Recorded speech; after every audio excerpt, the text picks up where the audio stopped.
television and radio.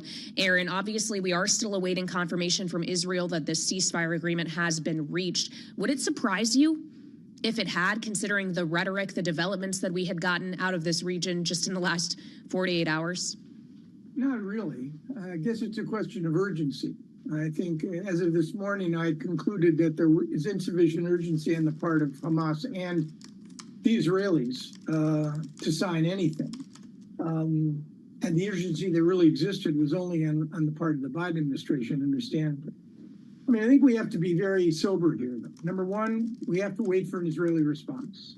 And number two, the quote-unquote proposal, the ceasefire agreement, has been reported in many places in many different forms. I would suspect that if in fact Hamas has agreed to anything and expects the Israelis to agree, it would be to a phase one. That is to say, the exchange of 33 women, the elderly and the infirm, in exchange for an asymmetrical number of Palestinian prisoners, as much as 700 or 1,000. 100 of whom have been accused of or convicted of killing Israelis, and a 40-day, that was the number mentioned in one of the reports, a 40-day temporary ceasefire.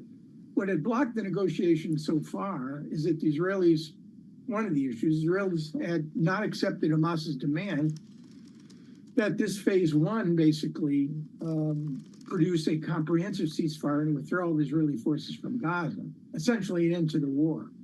So it's not clear to me whether or not Hamas has accepted, when they say they've accepted the Egyptian-Qatari proposal, is this the broader proposal for 3 phases to actually end the war? Or is it phase one, which is the more limited exchange? So I think the good news here is that it could preempt any sort of a significant Israeli ground campaign. It would result in freedom for the hostages, the women in particular who are being abused, and a temporary ceasefire, cessation of hostilities, along with the redeployment of Israeli forces from certain areas of Gaza, and an end to Israeli overflights during the hours where this hostage exchange for prisoners is going to take place. And remember, I would bet that it will be a few weeks, maybe not that long, before implementation of phase one could take place, given the complexity that surrounded you remember the initial exchange of 102 hostages for 400 Palestinian prisoners in mid-November. So a lot we don't know. And, there's also the dead cat on your doorstep theory, which is that Hamas has accepted trying to put the ball in Israel's court and now leaving Benjamin Netanyahu with the decision whether to agree or not. The president's phone call this morning, clearly they discussed this issue. And since Bill Burns is in Doha, in Qatar, CIA director, I think this is probably more real than not real. Okay, and to your point, there are still a lot of details we don't know. The statement that we got from Hamas did not provide further details on what exactly this deal would look like, what it all entails, and we still have not gotten word from Israel. But Aaron, it's worth kind of going back to that point you were just making about now it kind of does put the ball in Bibi Netanyahu's court. If Hamas says, okay, we agree, what kind of position is he in if he does not do so in return, not just geopolitically in terms of the consequence he could face from a Biden administration that might be very unhappy with that decision, but also domestically, knowing the great deal of pressure that he is under at home? Yeah, well, I think, to quote the president, here's the deal. Secretary of State Blinken described the Israeli proposal last week as, quote, extremely generous, unquote, thereby, I think, locking the administration in to whatever the prime minister was prepared to agree to that over the last 10 days Hamas had rejected. So if, in fact, Hamas's agreement puts on the table new conditions and they expect the Americans to press the Israelis hard, the Biden administration is going to have a tougher time having praised Netanyahu's initial offer. So this is what I mean by the sort of diplomatic gamesmanship, one-upsmanship that's circulating there. But I suspect, given the fact that the president had a conversation with the prime minister in the last, several hours, the fact that CIA Director Burns has been in Cairo and Doha managing all of this, he knows what's in that deal. And I suspect he'll be able to give the administration a pretty accurate read as to what to expect from the Israelis. I wouldn't imagine under these circumstances, if Hamas's acceptance is real and if it applies to what the Israelis had agreed to, then I think chances are you'll see us move to the next phase, which will be the preparation for implementation of phase one. On the other hand, if Hamas has put stuff on the table and the administration thinks it's reasonable and realistic, and Netanyahu had not agreed, then you may see some friction. Yeah, well, it's worth pointing out that in the statement that Hamas posted on Telegram, they said they were accepting a proposal put forward by the two countries of Qatar and Egypt, not Israel. So I wonder if there is maybe a difference in what the administration was talking about versus what Hamas says it's agreeing to today. Again, we're still awaiting details. Just finally, Aaron, given that you were suggesting that this may take weeks to actually implement, is there still a chance in your mind, in our final minute with you, that Israel could move into Rafah in the interim? As they have already signaled to civilians there, they should begin moving out? No. If in fact Hamas has accepted a credible proposal that's within the Israeli ballpark, I think the odds that the Israelis will move into Rafah under those circumstances, to jettison a deal on which the administration has banked almost everything. Kirby admitted the other day there's no plan B. President wants to change the pictures in Gaza, free the hostages, surge humanitarian assistance, and try to manage the domestic political fallout from accusations that he's mismanaged this war, unhappy with progressives, and the Israelis jettison that. Well, I think you can draw your own conclusions what might happen as a consequence. All right. Aaron, it's always great to have you on Balance of Power, but especially on a day like today with this developing news. Thank you so much for joining us. Aaron Davis, of course, is a senior fellow at the Carnegie Endowment for International Peace. And I would remind our listeners and viewers what we have right now is a statement from Hamas that it has accepted a ceasefire proposal put forward by Qatar and Egypt. We have not yet heard from either of those two countries, nor have we heard from Israel as to whether it has accepted this agreement in turn. So we will continue to keep you apprised here on Bloomberg Television and radio, and we'll have much more coming up in just a few minutes. This is Bloomberg.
It's 121 on Wall Street. We do check markets all day long here at Bloomberg. Stocks are holding on to gains. S&P up 31 right now to 51.59, up 0.6%. S&P on track for its biggest run this year. The Dow up 93, up 0.2%. Nasdaq up 110, a gain now of 0.7%. 10-year yield 4.48%, the 2-year 4.81%. Spot gold up at $23 the ounce, advancing 1%. 23.24 right now on the precious metal. West Texas Intermediate crude pairing gains up 0.2%, 78.31 a barrel. Palestinian militant group Hamas says it has agreed to a ceasefire proposal put forward by Qatar and Egypt to halt fighting with Israel in Gaza. No response yet from Israel. Stay with Bloomberg for the latest. Paramount shares are advancing as it weighs Apollo and Sony's $26 billion offer to buy the company. Paramount shares, they're up now by 4.9%. Again, recapping, stocks higher. S&P up 31, holding on to gains up 0.6%. Balance of power continues now in Washington. And once again, your host for the Monday edition, Kaylee Lines. All right, Charlie Pellet in New York, thank you so much. I am Kaylee Lines in Washington. Joe Matthew taking a well-deserved day off today, a day in which we are dealing with some breaking news. Hamas has said that it is accepting a ceasefire proposal that has been put forward by mediators Qatar and Egypt. This is according to a statement that was put on the group's Telegram channel. We have not yet, though, heard firm word from Israel. Channel 12 now reporting, according to a headline crossing the Bloomberg terminal, that Israel is studying this updated ceasefire proposal. Remember, Hamas has said here it accepted a proposal put forward by two other countries, Qatar and Egypt, not necessarily the same as the Israeli proposal that we heard about from the Biden administration last week when Secretary of State Antony Blinken called Israel's proposal generous. We do not have details on what exactly this all may entail, and again, no confirmation yet from the other parties involved. We want to turn now to Jeannie Shanzano, Bloomberg Politics contributor, and Chapin Fay, a Republican strategist and managing director at Actum. Thank you both for being here. Jeannie, while we wait for firm confirmation of this news, of course, it does have great political weight on President Biden domestically, especially ahead of a speech on anti-Semitism he is set to give tomorrow on Holocaust Remembrance Day. What do you just make of the timing of all of this news colliding simultaneously ahead of a big address like that on the day that Columbia University announced its main commencement ceremony is not happening because of protests there?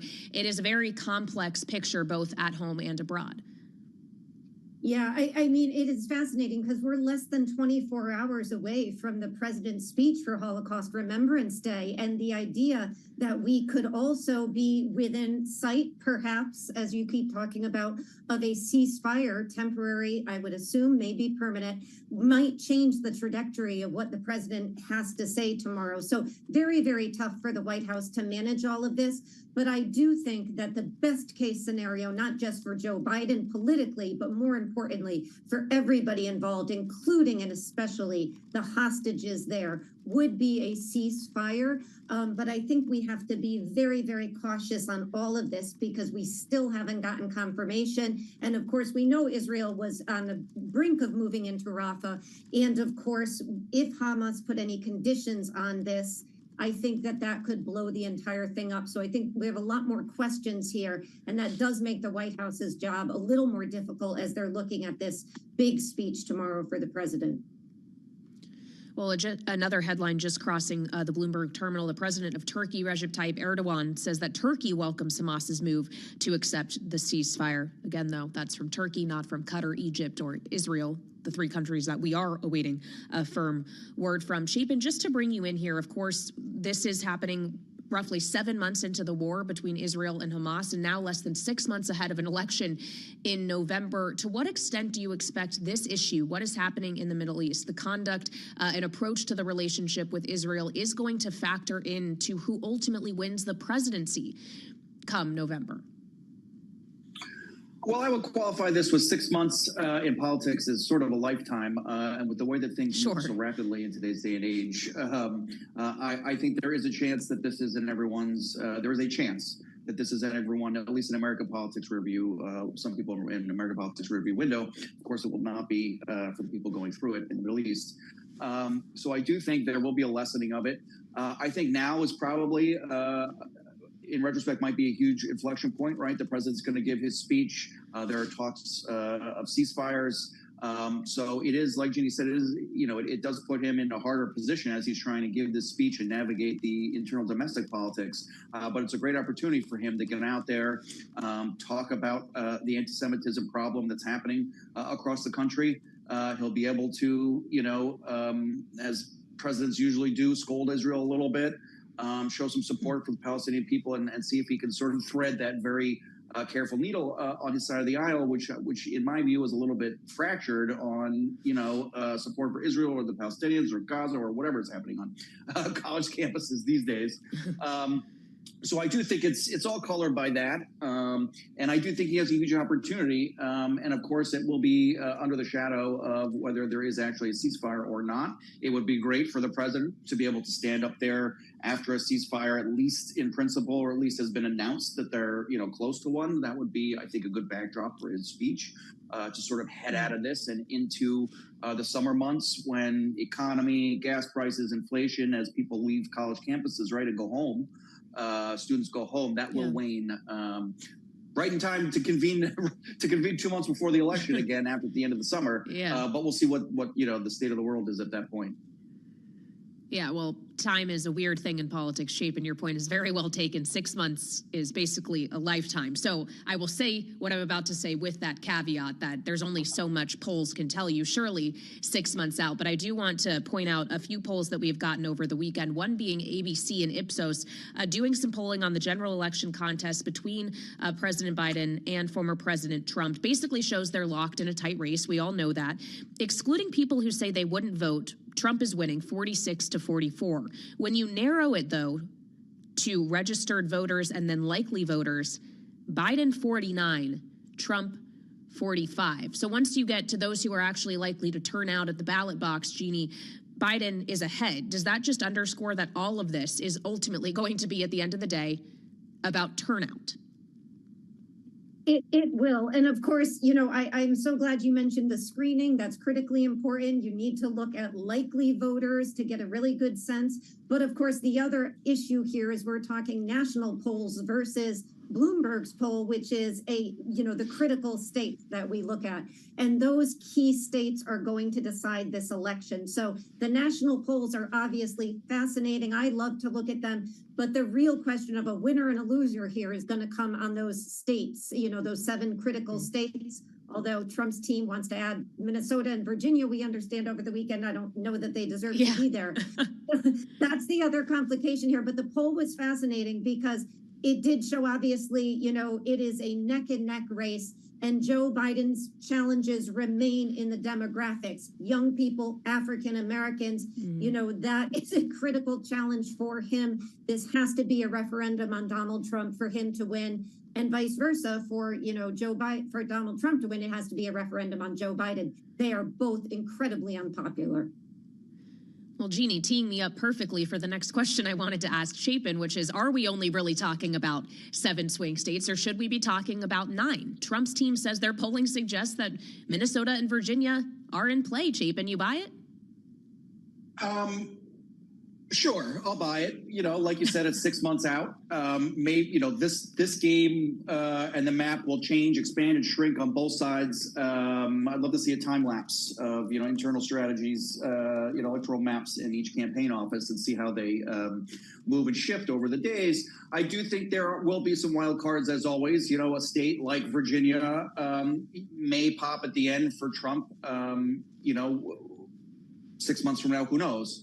The point I would make, everything you guys have said so far, I think is true. I think the electorate is shrinking. And what I mean by that is the persuadables, right? I think Axios this morning or last night had an article about how both campaigns are saying that persuadables in these 7 swing states, or however many you want to call it, is all less than 10%. So they're fighting for not only these few states, they're fighting for less than 10% in each of these states as persuadable voters.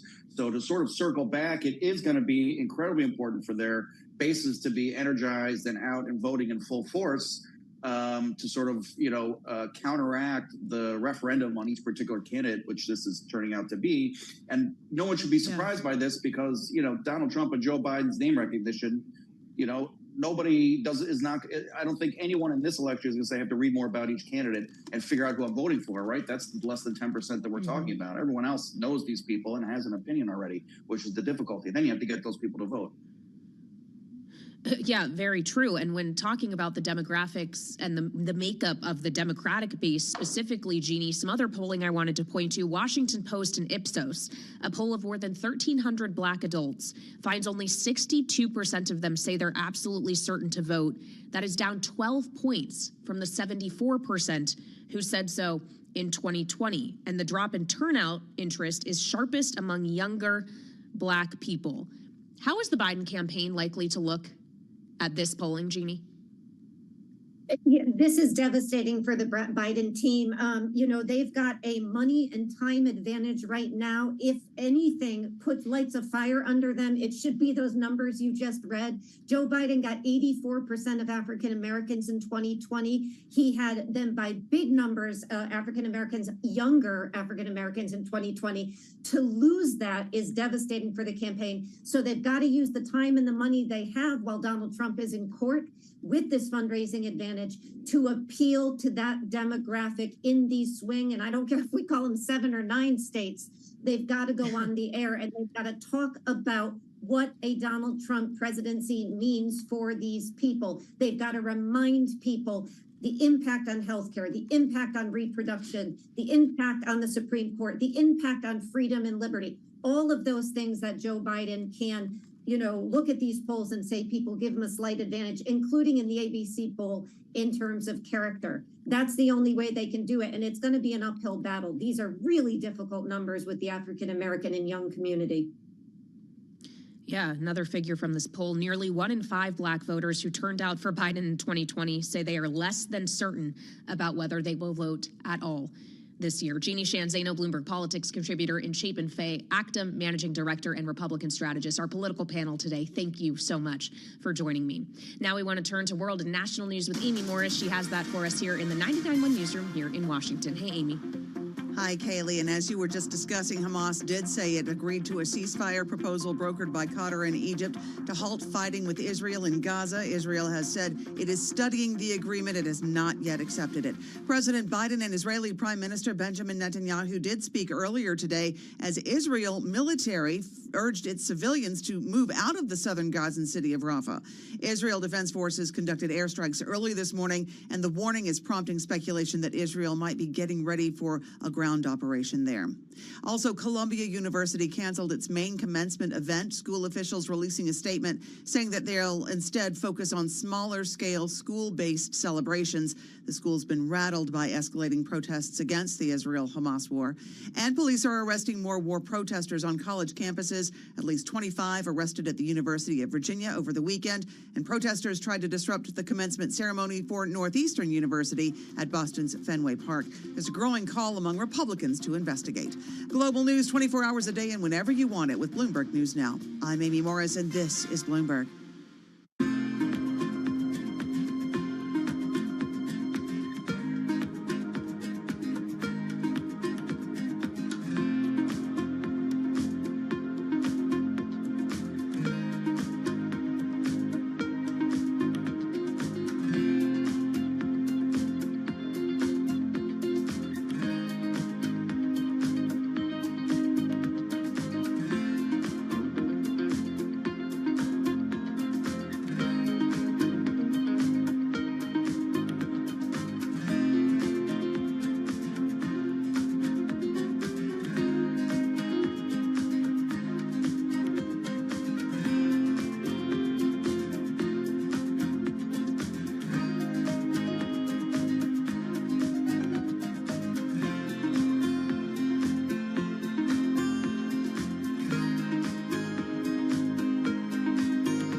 1:40 on Wall Street. We do check markets all day long at Bloomberg. Stocks continue to advance. The Dow, the S&P, NASDAQ all in the green. S&P on track for its biggest run this year, up another 34 points today, back at 51.61, a gain today of 0.7%. Dow Industrials up 118, up 0.3, while NASDAQ is up 116, a gain of 0.7%. 10-year yield 4.48% with a 2-year at 4.81%. Gold up 1%, 23.24 the ounce, and West Texas Intermediate crude holding onto a gain now of 0.2%, 78.27 a barrel on crude. Robinhood Markets has been formally warned by regulators that it may face an enforcement action tied to its cryptocurrency dealings. Robinhood market shares now lower by 0.5%. Again, recapping, stocks are higher. S&P up 34, up 0.7. Balance of power continues now. Back we go to Washington. Once again, your host. Here she is, Kaylee Lyons. Charlie Pellet in New York, thank you so much. I am indeed Kaylee Lyons in Washington. Joe Matthew is off today. Welcome back to Balance of Power on Bloomberg Television and Radio, where, of course, we're keeping an eye on all of the happenings here in Washington, but we also have to keep an eye on what's happening in New York today, as it's a new week in Donald Trump's criminal hush money trial. The proceedings kicking off today with him being found in contempt of court again for another instance of violating the gag order that he has been placed under in this case, and fined another $1,000 for that violation. It brings the total fines up to $10,000 after he was charged with 9 different counts of that, found in contempt of court for 9 different instances last week. The thing is, he's a billionaire, at least on paper, and the judge seems to recognize that. He said today in court, when handing down this order, that he fears that $1,000 fines are not acting as a deterrent. And he threatened to actually put the former president in jail, although he did emphasize that he is reluctant to do so, might be a last resort, as there are a number of complicating factors that would be involved in that, including the fact that as former president, he is entitled to Secret Service protection, would make the whole thing very logistically complicated. So we want to get more now with Josh Naftalis. He is a partner at Palace Partners, also a former federal prosecutor, was the assistant attorney at the Southern District of New York. Thank you so much for being here on Balance of Power, Josh. How likely is it in your mind that Donald Trump may actually end up spending some time in jail for violating this gag order? Thanks for having me.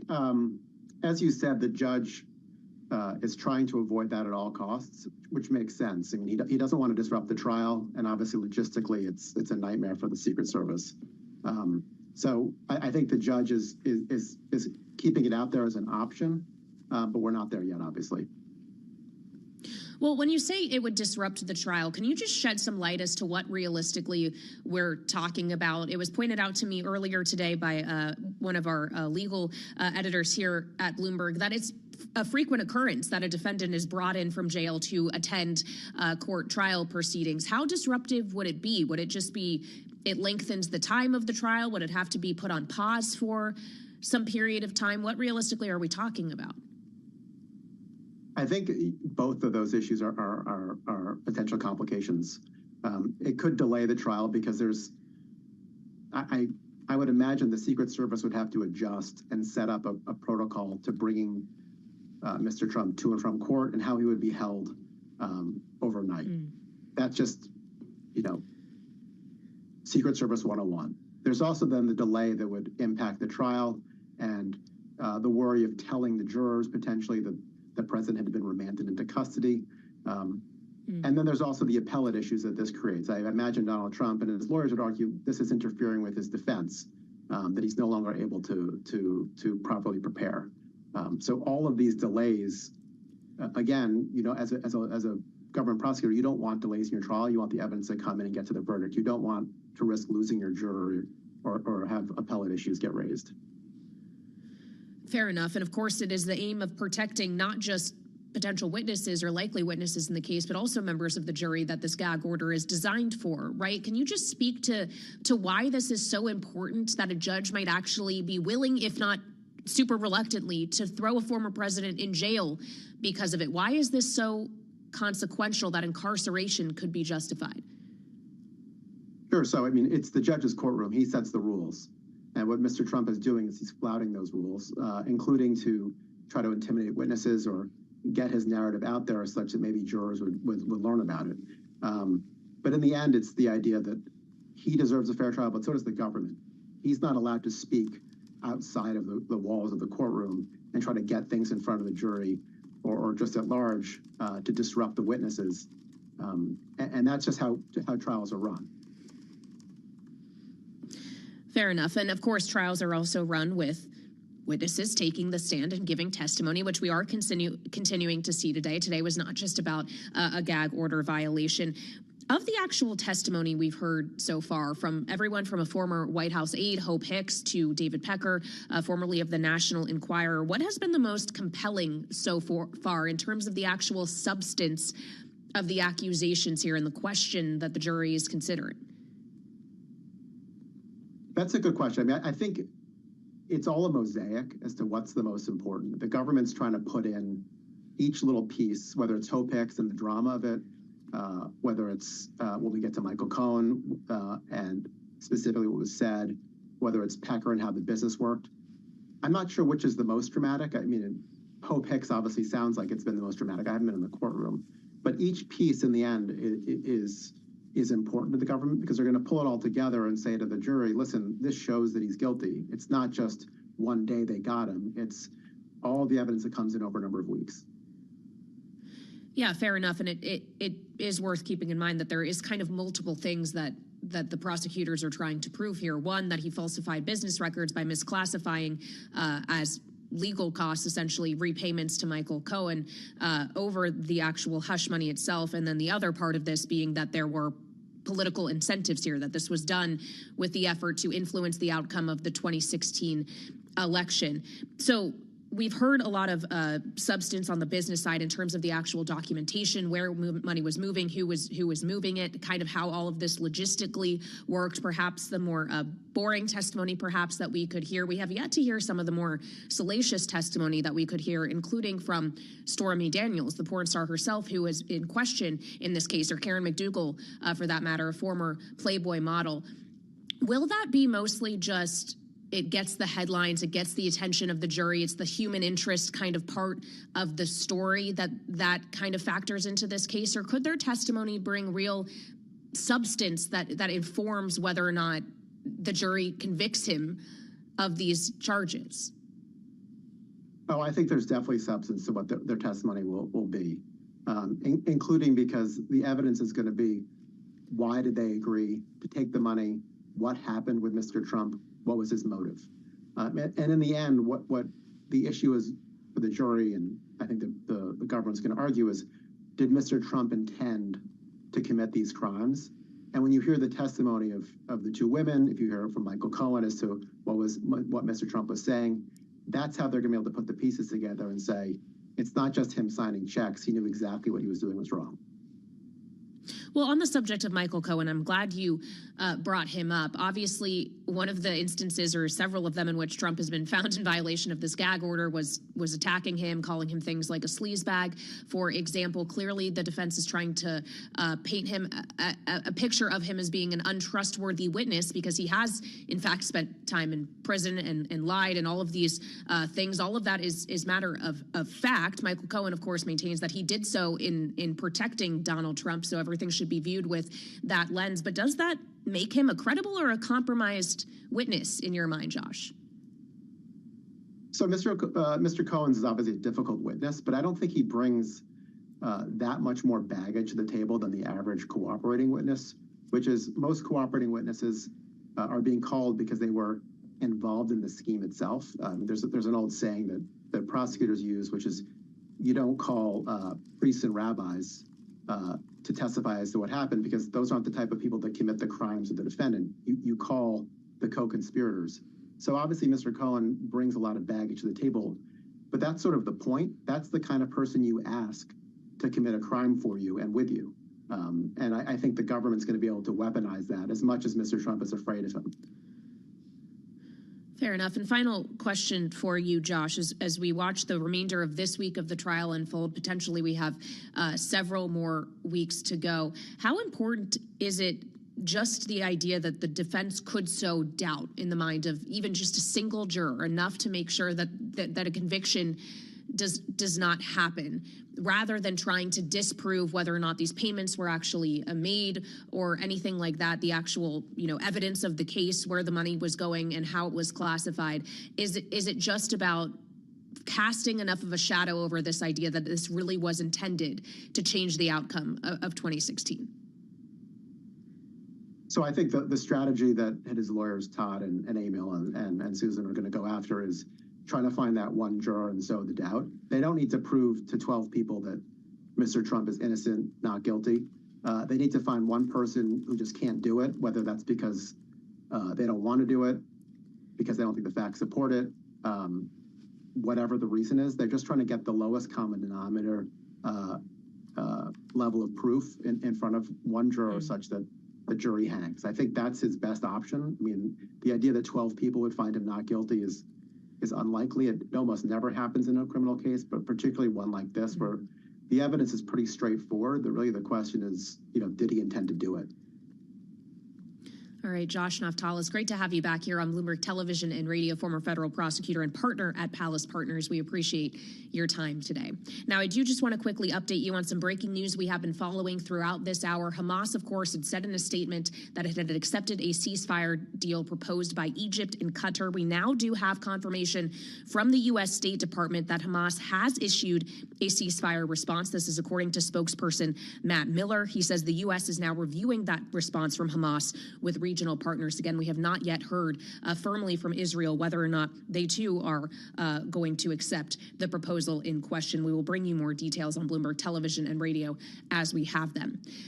We also want to get you an update on what's happening on Capitol Hill as Congress, or at least the House, is back in Washington today. The Senate isn't going to be back until tomorrow, but there is a big deadline looming at the end of this week. The FAA reauthorization needs to happen by May 10th. The question is, will it? Jack Fitzpatrick covers Congress for Bloomberg Government, and he is joining me now from Capitol Hill. So, Jack, obviously we're working under a deadline here, and yet the Senate isn't even in today. Is this going to happen in time, or are we looking at another short-term extension? It's a real gamble at this point. They have said, Senator Schumer has said he does not want another short-term extension. The key question is, can they negotiate a unanimous consent agreement to hold a quick vote in the Senate, which is contingent on allowing amendments that members want. It's usually the demand from a variety of members that they want an amendment on this piece of legislation that they like, or this tweak to the bill. That is still being negotiated. It is not easy to get unanimous consent in the Senate, but we know that if they don't get that via an agreement on a package of amendment votes, likely amendments that would fail so that they don't change the underlying bill, but at least give votes, then they're not going to make the Friday deadline and they would be forced to rely on a short-term extension. So that's what's being negotiated now. It is dicey when you bring in tough major pieces of legislation and say, I want an amendment on that. For example, the tax bill that the House passed that Senator Wyden has pushed to attach to this FAA bill. That is a tough one because this is a carefully negotiated package, so making major changes would also cause a holdup potentially, but they're still negotiating those amendment votes and trying to get it done by the end of this week. Yeah, I guess when it says it's been described the last train to leave the station, everybody's going to try and get as much baggage on that train as humanly possible. So we'll be watching for that in the Senate this week, Jack. Meantime, in the House, we also are on watch to see if Marjorie Taylor Greene, the Congresswoman from Georgia, does as she was promised to do and actually force a vote on her motion to vacate against House Speaker Mike Johnson. Do we have any indication of when that might actually happen? It could be as soon as today. She is supposed to meet with the speaker today, according to some of my colleagues. The Congresswoman has not backed down at all from her claim that she will force a vote. She was tweeting earlier that she's being threatened with losing her committee assignments. So there is no détente, there is no easing of tensions there.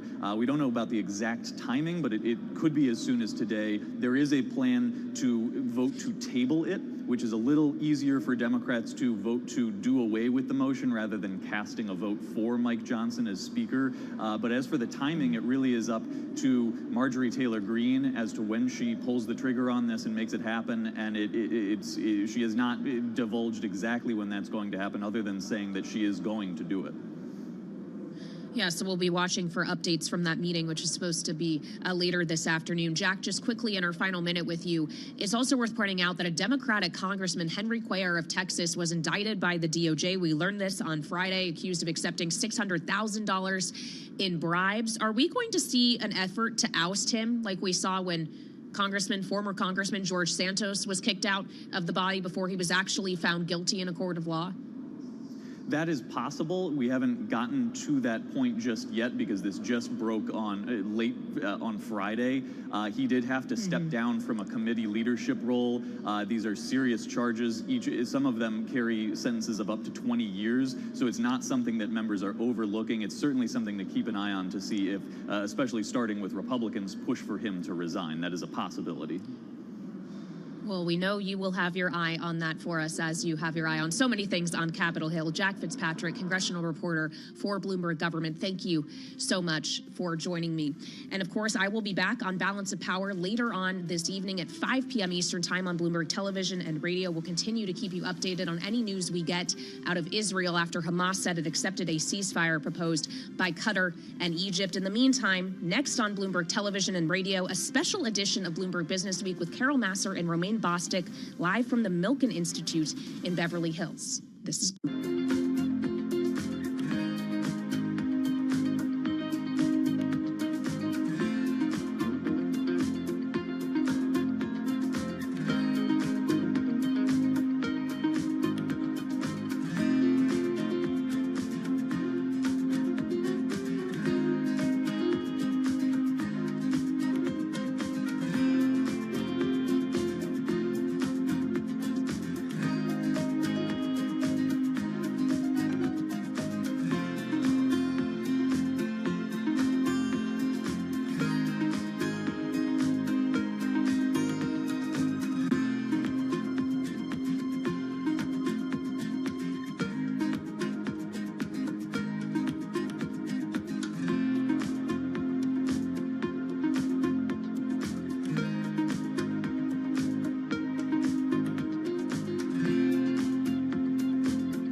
Welcome to our special coverage today from the 27th Annual Milken Institute Global Conference here in beautiful Beverly Hills, California. A mashup today of two of your favorite programs right here on Bloomberg, The Close and Bloomberg Business Week.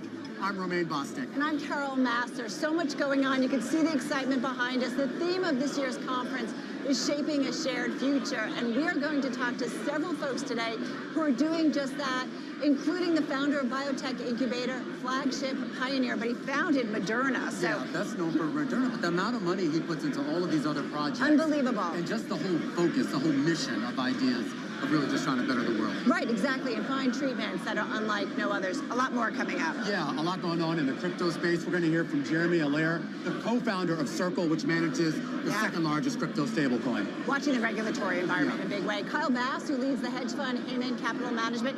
Great call in the great financial crisis. Curious to see what he has to say. He's got a big play on Asia, so we'll talk to him about that. And one of my interviews, the favorites coming up here. No, it's my favorite. I know you're big into sports. One of my favorites. But he's a big sports guy, Milwaukee Brewers. He also's got a, investment firm, Preston Capital. I'm going to have a sit down with him in just a bit.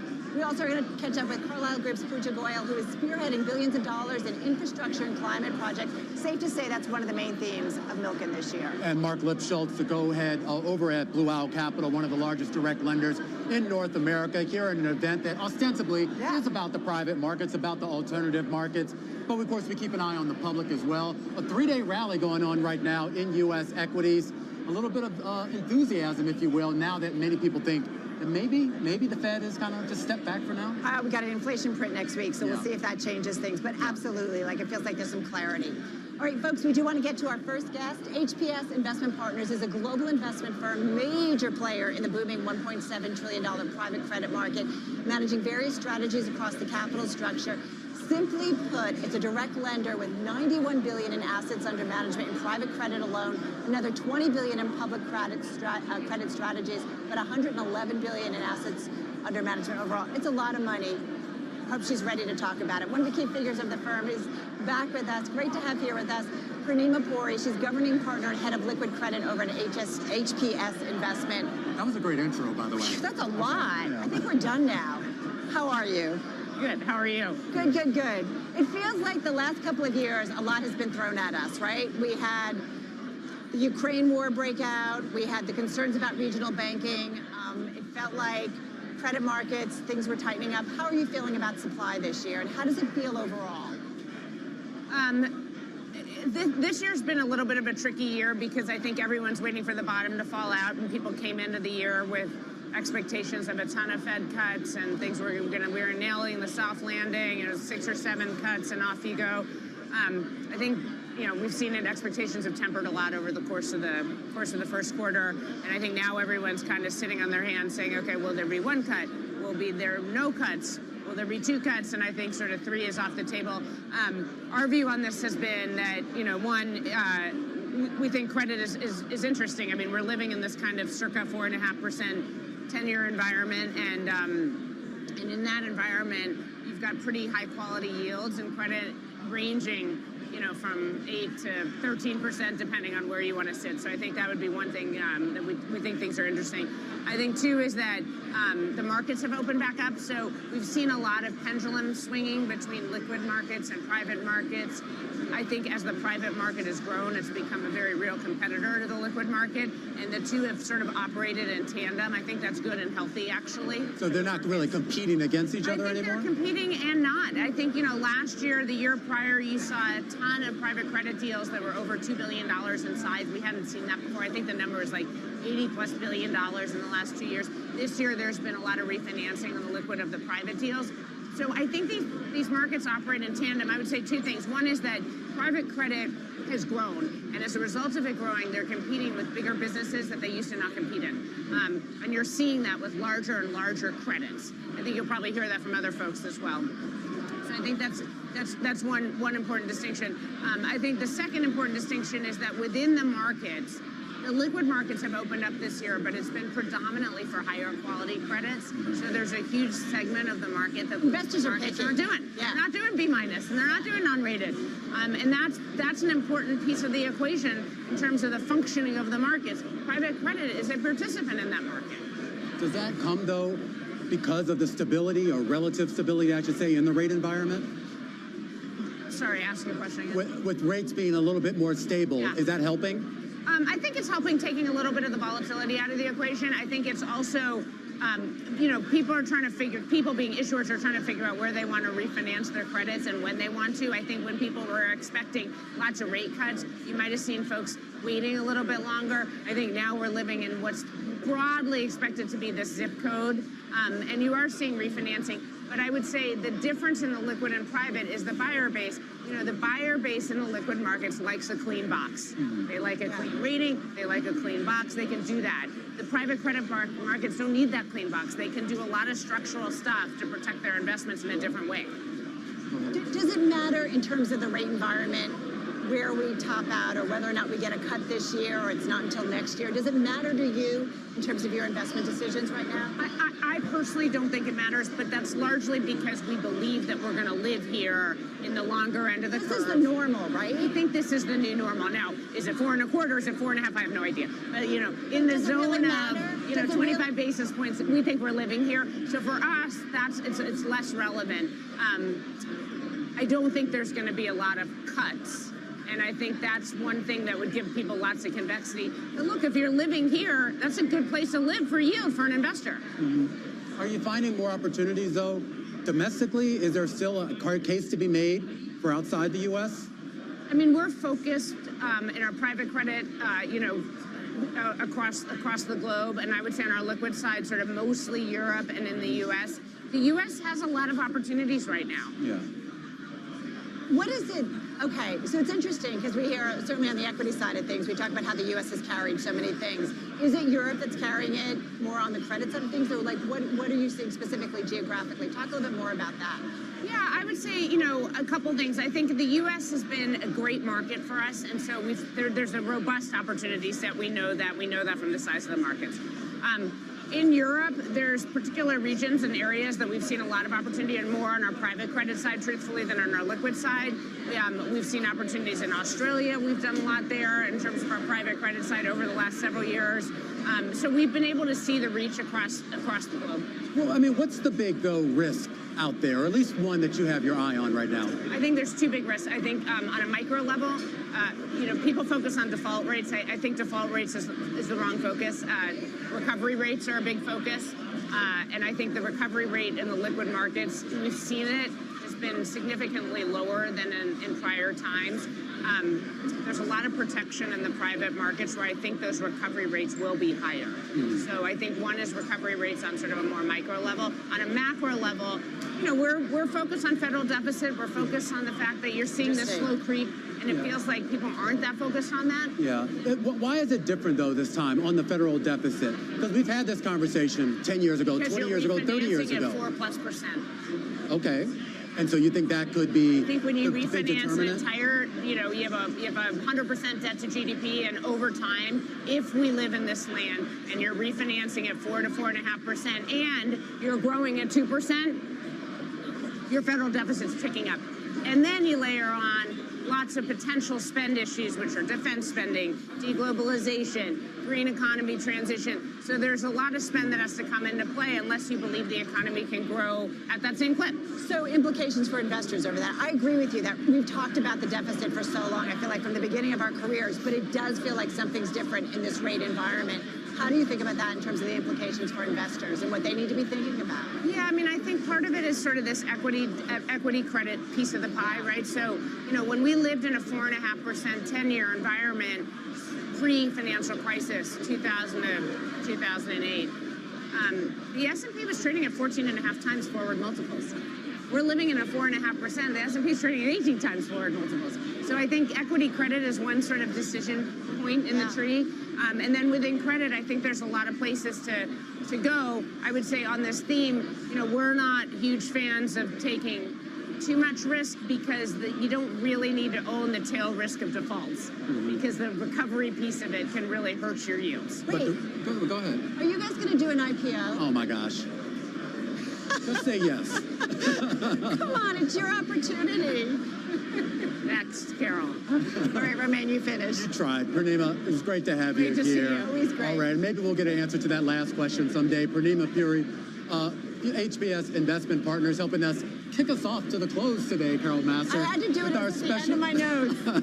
No, it's just such an interesting environment in terms of firms figuring out where they want to go as well. So a lot going on. Hey, let's get an update on the markets. A lot going on. Let's head back to New York. Here's Tim Stennebeck. Next, I like that answer. I think I might say that next time you ask me something, Carol. Hey, good morning out there in Beverly Hills, guys. Stocks higher this afternoon in New York, heading to their best three-day rally so far this year. The S&P 500 is higher right now on the day by more than 0.7%, led higher by shares of NVIDIA, Microsoft, Eli Lilly, and Meta Platforms. Though on the other side, you've got Apple, shares down more than 1%. This after Warren Buffett revealed at the Berkshire Hathaway annual meeting over the weekend that he'd cut his stake in Apple. That said, he did say that unless something big changes, Apple will remain Berkshire's largest investment.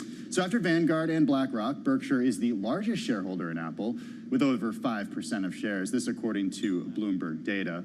The NASDAQ 100, though, higher as we speak right now by about 0.8%. Small caps, though, the outperformer, the Russell 2000, higher right now by more than 1%.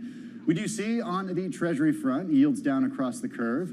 The yield on the 10-year Treasury note, lower right now. We're also keeping an eye, though, on the Israeli shekel, which trimmed earlier losses after Hamas says it had agreed to a ceasefire proposal put forward by Qatar and Egypt. As for economic news today and this week, we're a little light on the economic data front. We do get wholesale inventories on Wednesday and University of Michigan consumer sentiment on Friday. We'll also hear from a handful of Fed speakers this week, including Minneapolis Fed President Neil Kashkari tomorrow and Fed Governor Lisa Cook on Wednesday. And we are not yet done with earnings season. On the earnings front, after the bell, we're going to get earnings from Vornado, Simon Property, Palantir, and Microchip Technology, among others. Well, we do have much more coming up from our live coverage from the Milken Institute Annual Global Conference. Avi Kolligstein, the co-founder and CEO of Hunter Point Capital, is going to be joining us a little later. And then later this week, of course, we're going to bring you all the earnings, including those from Disney, Airbnb, Uber Technologies, and more. We got much more coming up from the Milken Institute Global Conference in Beverly Hills, California. This is Bloomberg.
The Middle East and Africa.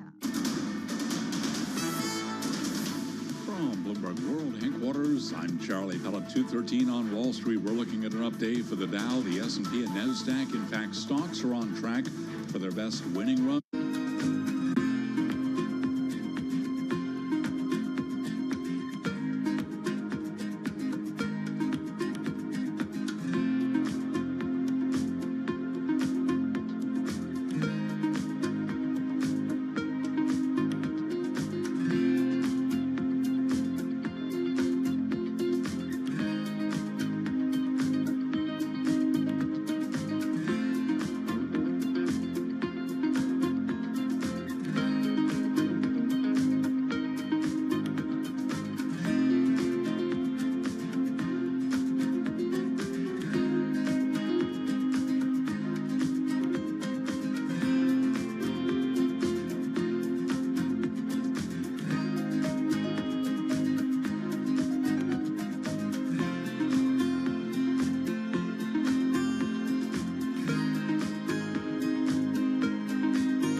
welcome back to our live coverage of the Milken Global Investment Conference. I'm Romaine Bostic alongside Carol Masser.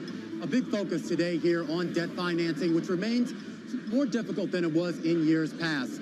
That means private equity funds are getting a lot more creative, increasingly selling minority interests in their general partnerships or a GP stake to other alternative asset managers. One of the newest and fastest growing firms in this space is Hunter Point Capital, which just a few weeks ago closed a near record $3.3 billion deal for a first-time fund dedicated to buying stakes in other private fund managers. The co-founder and CEO of Hunter Point, Avi Kalakstein, joins us right now here on the Milken stage. Avi, great to have you here. It's delightful to be here with you and great to be back in Milken. Yeah, and it's the energy here is pretty exciting here. I mean, money is flowing. I know the fundraising environment maybe isn't as loose as what it was in years past, but the fact that you were able to raise $3.3 billion, more than you had anticipated here, seems to show there's still appetite for this. Well, I would say it's true that we raised more than we anticipated, but that's all due to an incredible team we work with. And so I'm honored to be able to go to work every day with such an amazing group of people. But I want to step back for a moment on what we're really trying to accomplish and the two key themes that are driving our outlook every day at the firm right now. And the first is that we're the only firm of our type that's trying to build the next generation of leadership in alternative investment management. That's across private equity firms, private credit, real estate, and infrastructure. And some examples of those firms would be Catapulting, Collar Capital, Vistria, Inflection in Europe. So every day we go to work and we're trying to build a portfolio of the next leading brands. But when you say build up, that sounds like more than just an investment. This is more than just about cutting a check, right? That's exactly what differentiates our firm. Okay. So we've really built a strategic model as opposed to just an investment model. And we think that's what GPs want in this environment. We're calling that sort of GP Stakes 2.0, and we're trying to build a competitive edge by being more strategic than just providing capital. When you say the next generation of investment managers, why does it have to be something different, or what is the goal here? How are you thinking about it and shaping that? It's a great question. I think what investors are looking for in managers is differentiation and something special. So LPs are looking not just for what you can get at the supermarket, but what you can get at the boutique store. And so that's really what's driving, I think, a lot of what we're doing in the upper middle market. So what is that going to mean in terms of strategy, in terms of maybe what these managers then do ultimately? Well, it's very broad. Okay. So we are looking at some really interesting real estate managers, for example, and I'll give you our most recent example. We invested in a group called Fredium, which is a leading, you know them well, good. Well, Fredium's not yet a household name, but we think it's on its way to becoming a household name as it's really solving a social problem and trying to fix the housing shortage that we have for American families. When we talk about, though, fixing problems here, you're not the only one in this space. There's a lot of competition, right? You talk about differentiating yourself, having a little bit more hand-holding with the GPs here. Who do you see as your direct competitor right now? Are you going against the behemoths, the Blackstones, the BlackRocks, or is it more like the Blue Owls of the world where you see yourself more eye to eye with? I think our competition is really do nothing. So GPs, most of the GPs we focus on don't need to do this. And it's the ones who are opportunistic and are looking at some growth opportunity. Catapulting is a great example of that. There's been a firm that's been around for a long time. They already have a strategic partnership with LVMH. So in a sense, they didn't need anything from us, but they were interested in growing an area of their business where we had expertise in credit. Yeah. And so they chose us. So they didn't have to do that, and I think the competition was do nothing. I have to ask you about the whole GP stakes as a business overall. From your end, it makes sense. From the other end, meaning those GPs who are selling their stakes here, is that not a reflection of maybe their own financing troubles, or is that a misinterpretation? I would say that's misinterpreted. We're not interested in any firm that's not doing really well. This is not a remedial strategy. This is about firms that are looking for growth and think their strategic partner, in this case with Hunter Point Capital, can help them achieve their goals either faster or with a little bit less risk. And so they don't need to do a transaction, at least in our case, but they're looking for someone, and they're going to hold 80 to 90% of their firms after the deal. So they look at the totality of what they're going to end up with, and they think it's better off with a partner than without. But it's an interesting question, Avi, because you do think about Pretium, right? And I guess the thinking or the reporting has been that they're freeing up some capital to pursue some of their other objectives, right? Their investment and financial objectives. Having said that, you do wonder it's because they can't kind of cash out with their existing investor base. But I do wonder what you guys are doing, is it providing another level kind of in the liquidity investing space? Well, that's such a fantastic example. So Pretium just completed an acquisition that they announced last week using the capital that we gave to them. So I think what you found over the past 10 to 15 years is that GPs have realized that their businesses are capital intensive. So to grow, to invest further in their funds, to buy new teams, to start and seed new strategies, or to perform M&A, you need a balance sheet. And most GPs weren't equipped to have a balance sheet. Does the higher rate environment make it even more necessary to be able to have this access to do this? I'm curious how that plays into your thinking and your strategy, or does it not impact you? Well, I would say the higher rate environment certainly impacts different kinds of firms differently. So for private equity firms, obviously, that's created a kind of molasses in the deal business that we've seen. Yeah. But in private credit, it's actually created boom times. So the higher rate environment itself is not really a driver. I would say there's a select few firms that are opportunistic about how they want to grow. They have great support from their LPs. And they're thinking about the future of their businesses and not just as successive funds. I have to ask you about exit strategies. You are a closed-end fund, is that correct? Correct. Largely speaking, and you're primarily generating your revenue off of fee income. For those folks who are invested in there, if they get to a point where they want to exit, can they exit? What are the options that they would have? There are various exit options available, and I would say the market is developing in this regard. So when GP Stakes first started, let's say 15 to 20 years ago, there was not much thought to exit. And permanent seemed fine until some LPs said, it's time for me to move on, and how am I going to do that? We at Hunter Point were thoughtful about that in advance. And so there are various mechanisms for LPs to get out through a secondary transaction or potentially a refinancing over time. So I think that you're going to see more and more of this activity over the coming years. Are you already thinking about a second fundraise? We are so focused on investing doing the best job we possibly can for our investors. So we've made 8 investments to date already in the current fund. Yeah. Out of that $3.3 billion. We have. And we've got a terrific pipeline. So we're looking forward to continuing, keeping our heads down and making sure we're doing the best job we can. Is that a no? You'll have to invite me back. We'll talk about it later on. Are you going to ask him if he's going to go public too? Not this time. Avi, great to have you. It's so nice to be here. Thank you. Thank you. Avi Kallickstein over at Hunter Point Capital. And I'm really fascinated by the whole GP Stakes business. And I am too. Our next guest, Mark Lipschultz, really a pioneer in that space. But they've actually started to really expand. I mean, Avi was talking about the investment in the real estate company. And of course, Blue Owl has done something similar. Yeah, it'll be interesting to do the comparison, but I do think it's really interesting for those original investors and companies that want to free up some capital so that they can do other businesses in this environment. I think it's interesting to have this optionality in terms of their procedure and strategy. And I feel like you're seeing that. I mean, you go back, even just a couple of years ago, you're at this conference, it was a lot more rigid in terms of the terms of these deals, what they were willing to talk about. Now you hear there's a little bit more negotiation. And there's always like the tie back to private credit. That really has provided so many different options for firms. So looking forward to continuing the conversation. Yeah, it's basically taken over the world. Yeah, it is. And the next conversation we're going to have is, of course, one of those folks we were just talking about, the co-CEO of Blue Owl, Mark Lipschultz, joining us on the Milken stage in just a second with our special coverage here from Beverly Hills, California. Romaine Bostick alongside Carol Masser. This is Bloomberg.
Welcome back to our special live coverage here at Bloomberg at the Milken Global Institute Conference in Beverly Hills, California. Romaine Bostic here alongside Carol Massar for the next couple of hours here. And with more than $170 billion in assets, our next guest runs one of the largest private lenders in North America, Blue Owl. The firm is best known for taking stakes in asset managers and offering direct lending to companies, backing some big firms along the way, including Robert Smith's Vista Equity, as well as Tower Brook Capital. Blue Owl's mission, though, has broadened as of late with acquisitions tied to real estate and insurance. The co-CEO of Blue Owl joining us right now, Mark Lipschultz. Great to have you here on the Milken stage. Great to be here. Let's talk about those recent acquisitions. Not a terrible surprise, but certainly it shows maybe a broader look that Blue Owl is taking at the industry right now. It's a continuation of the Blue Owl strategy. Look, our DNA is pretty straightforward. Now, we've gotten large, but very focused. Our DNA is about delivering lower risk alternative products. That is to say, it's about protecting the downside and generating really attractive returns, generally with an income component for our investors. That's really the product suite we have. And when you look around that access, that solutions provider is the way we provide capital to deliver that for our investors. All of the things we've done wrap very tightly around that core. And the importance of generating income, as you say, kind of ties in to the insurance deal, right? I mean, this is basically, I don't want to say a new market, but for a lot of folks, there are finally alternative asset managers really starting to wake up to what you can get out of the insurance space, out of annuities. Exactly right. Yeah. So from our point of view, having started nearly a decade ago with our business, we had two things we did really early on. We very early on worked on this focus of taking private credit from being a lender of last resort to a lender of first choice. And we did that by creating pathways for investors, institutional investors, and then we were very early in pioneering the wealth opportunity, individuals participating as true peers. Insurance is the third.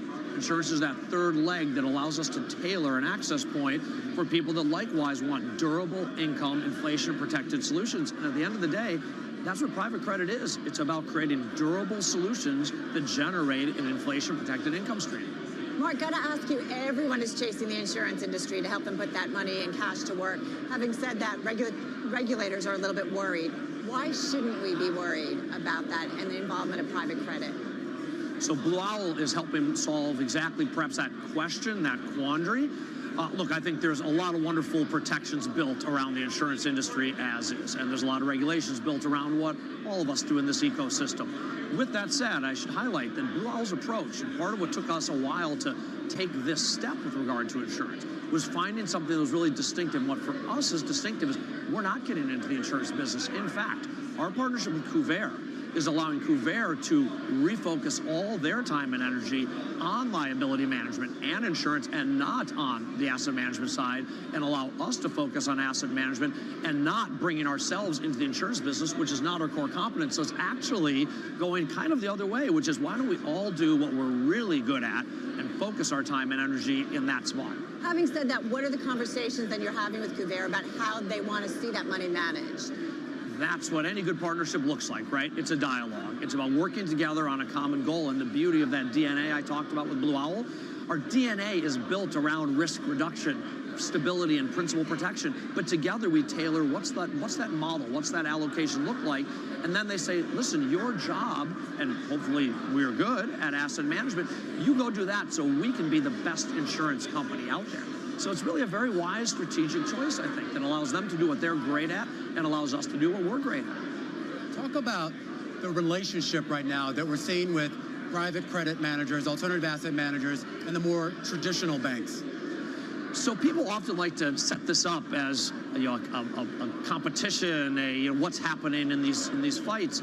And I actually think that misses the more complete and important underlying principle, which is we in this country, globally, but this country has the most vibrant capital markets there are, and we need liquid markets and we need private markets.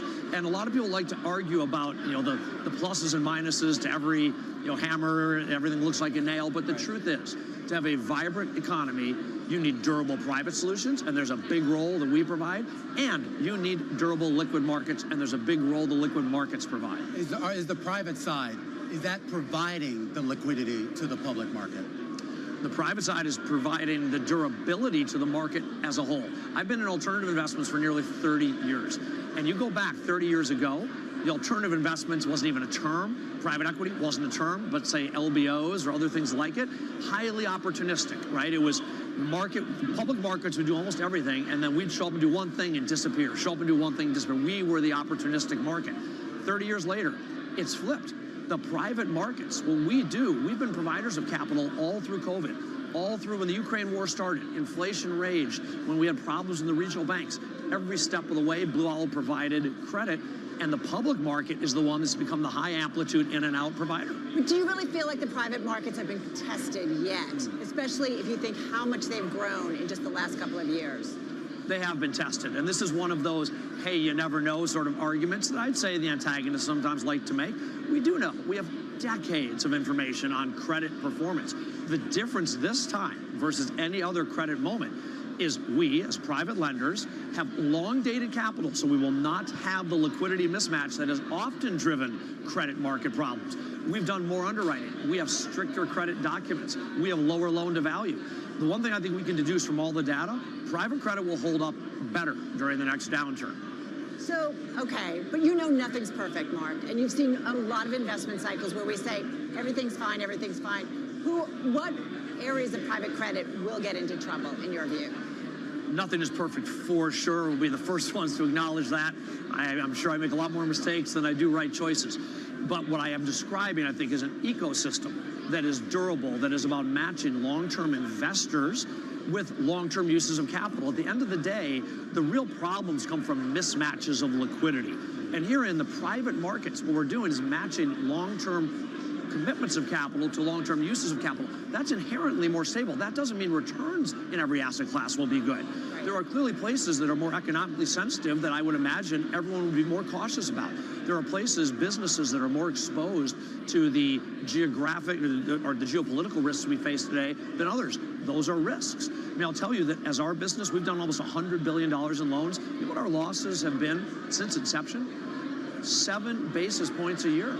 Now, it can only go one direction from nearly zero, but the point is this model works over the time. Doesn't mean every person will work, every manager or every asset class, but the ecosystem of private markets are additive to the financial markets of the U.S. About that ecosystem, and not to pile on, but just to piggyback off her question, we've also seen a lot more deals on terms of the liquidity side, where it's basically one private asset manager selling or buying from another private asset manager. That wasn't always the case. We had much more of an exit strategy that took these companies and these deals into the public market or into bigger banks. Why is that not still there? Because the private markets have gotten bigger, deeper, and more reliable. And so people are often saying, the cost of being public, the quarterly treadmill, the daily treadmill in a quant market where things trade on the... There's a transparency there. I mean, you know what's going on because you have the books. But for those investors trying to peer in and figuring out whether they want to be here, is that transparency there? Well, on the credit side, the transparency is very high because we run, as you know, BDCs, business development companies. Every quarter, we literally file a list of every loan we make. So the transparency in credit, private credit, is higher than it is in the banking system. You don't know what's on the bank's books. You know what's on our books. But in the private system writ large, there's no doubt a trade-off between liquidity and the return opportunity. There's a trade-off between transparency, which is a very positive word. I like transparency, but what I don't like is people having to make quarterly choices versus making long-term commitments to build better businesses. So all these things, to your point, nothing's perfect. It comes with trade-offs. One has to assume that bad private credit managers will go out of business if they're not making good deals for their investors. I do want to ask you something, though, that you said on the call, earnings last week, you guys. Private credit firms are in good shape to withstand a sharp rise in loan defaults, despite fears that the young market has yet to be tested by a serious economic downturn. That's when we'll ultimately see the health or the problems in private credit, that we've got to have, a recession or something? Well, let's hope we don't, but I think we should all plan for one. That's the way we operate. Listen, we live in a downside-focused world. But I'm saying... Yeah, so to speak, the elimination of managers that aren't doing a good job will come from that shakeout. I think we already can conclude the market writ large will be durable. The capital structures are sound, the borrowers are sound, and the responsible managers are doing a good job. But of course, indeed, some managers will prove that they were very marginal, and they will be shaken out of the system. But with regards to that competition, and to bring up the conference call, I think you said this on the conference call as well. You gave this analogy of Blue Owl sort of being a car on kind of a northbound highway, and that offered some degree of differentiation from your competitors. Explain that to me.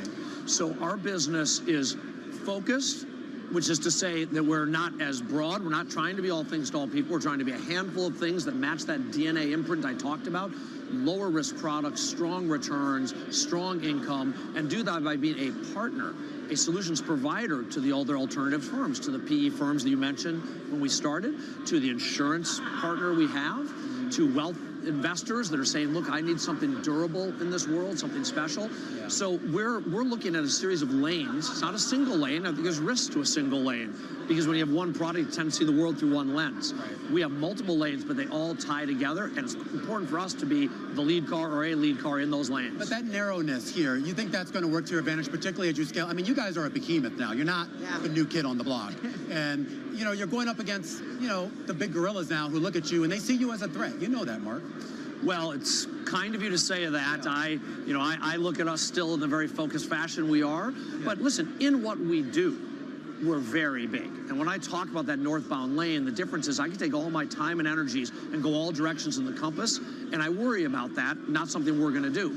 We're on northbound lanes, and the result of that is we're very big. We are the #1 provider of GP strategic capital, GP stakes, by a country mile, to stay with kind of the metaphorical lanes.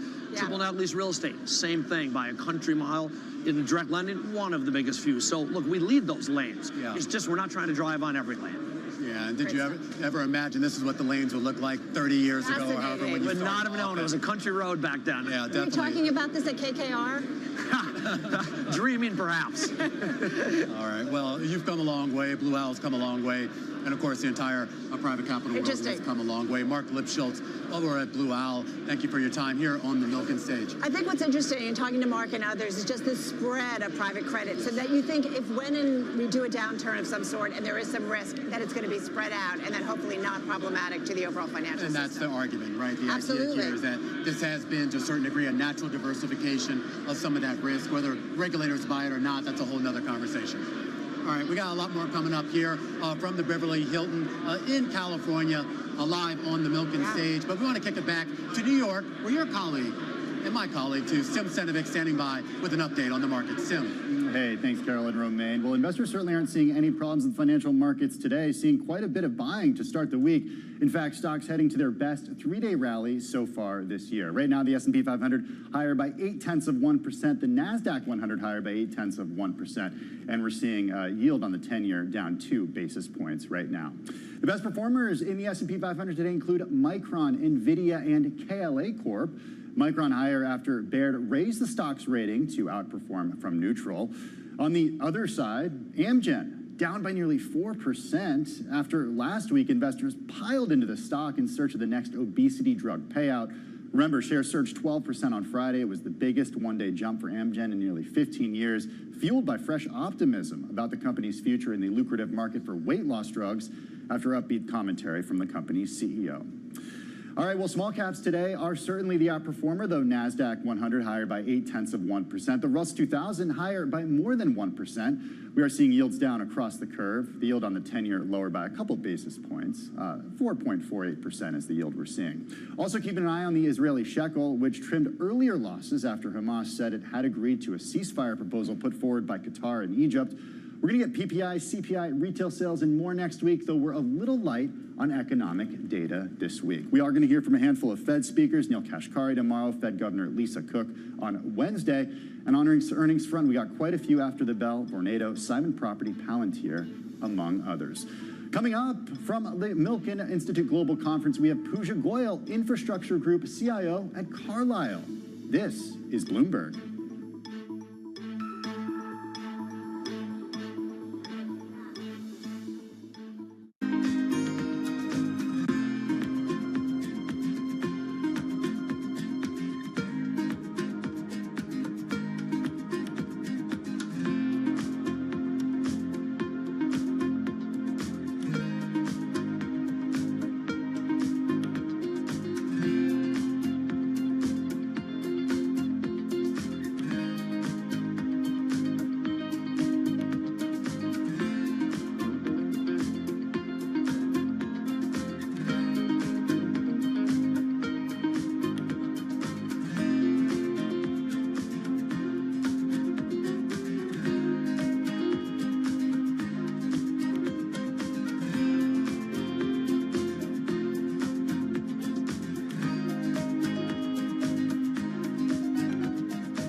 Welcome back, everybody, to our live coverage of the Milken Global Investment Conference. I'm Carol Masser alongside Romaine Bostic. Well, global investment in the low-carbon energy transition surged 17% last year, reaching $1.8 trillion, according to Bloomberg NEF. Now, this number is a new record level of annual investment. You bring up the topic of artificial intelligence and all the energy-intensive power needed to do all that computing, and we are once again reminded of the ever-increasing needs to power our world and the pressure to do it in a sustainable way. One player involved in this, and more broadly in infrastructure, is the global investment firm Carlyle. Let's bring in Pooja Goyal, partner and chief investment officer of infrastructure at Carlyle. She is also co-head of the Carlyle Global Infrastructure Opportunity Fund and head of Renewable and Sustainable Energy Fund. So you are the perfect person to talk about this. How are you? I'm doing well.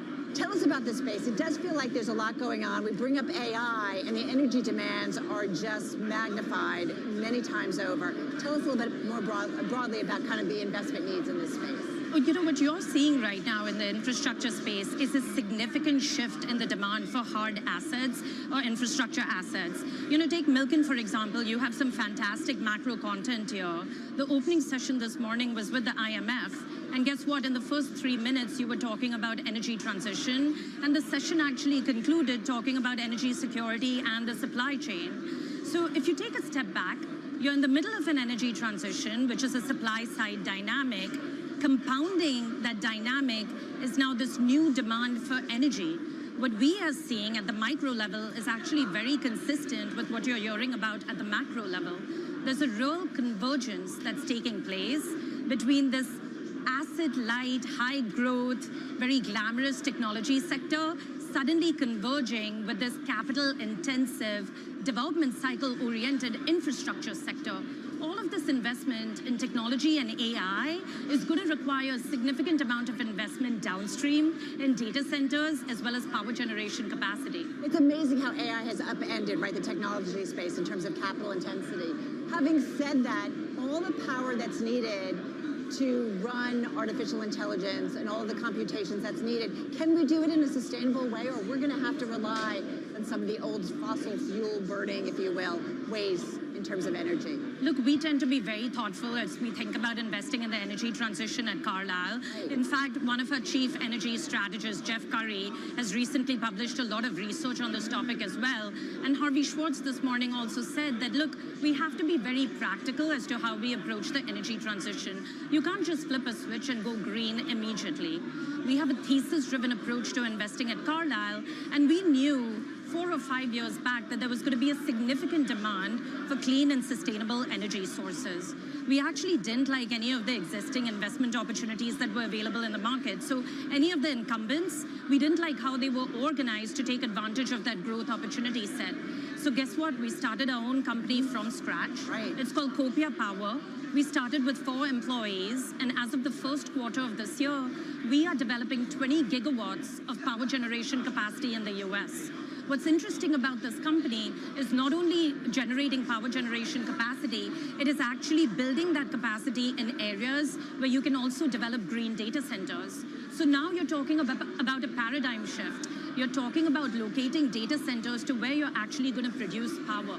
And that's the forward thinking that you tend to see in the private markets or in the private equity, infrastructure equity space. The Copia deal was a big one, and it got a lot of attention. You can't do what you do, whether it's that deal or the other ones, without an eye on regulation. When it comes to regulation and how disjointed regulation is around this country when it comes to power generation and power sustainability here, how do you navigate that? Because you're trying to sort of build something that in one state might be different than another state, when federal regulation that could easily change, I don't know, a year or two from now.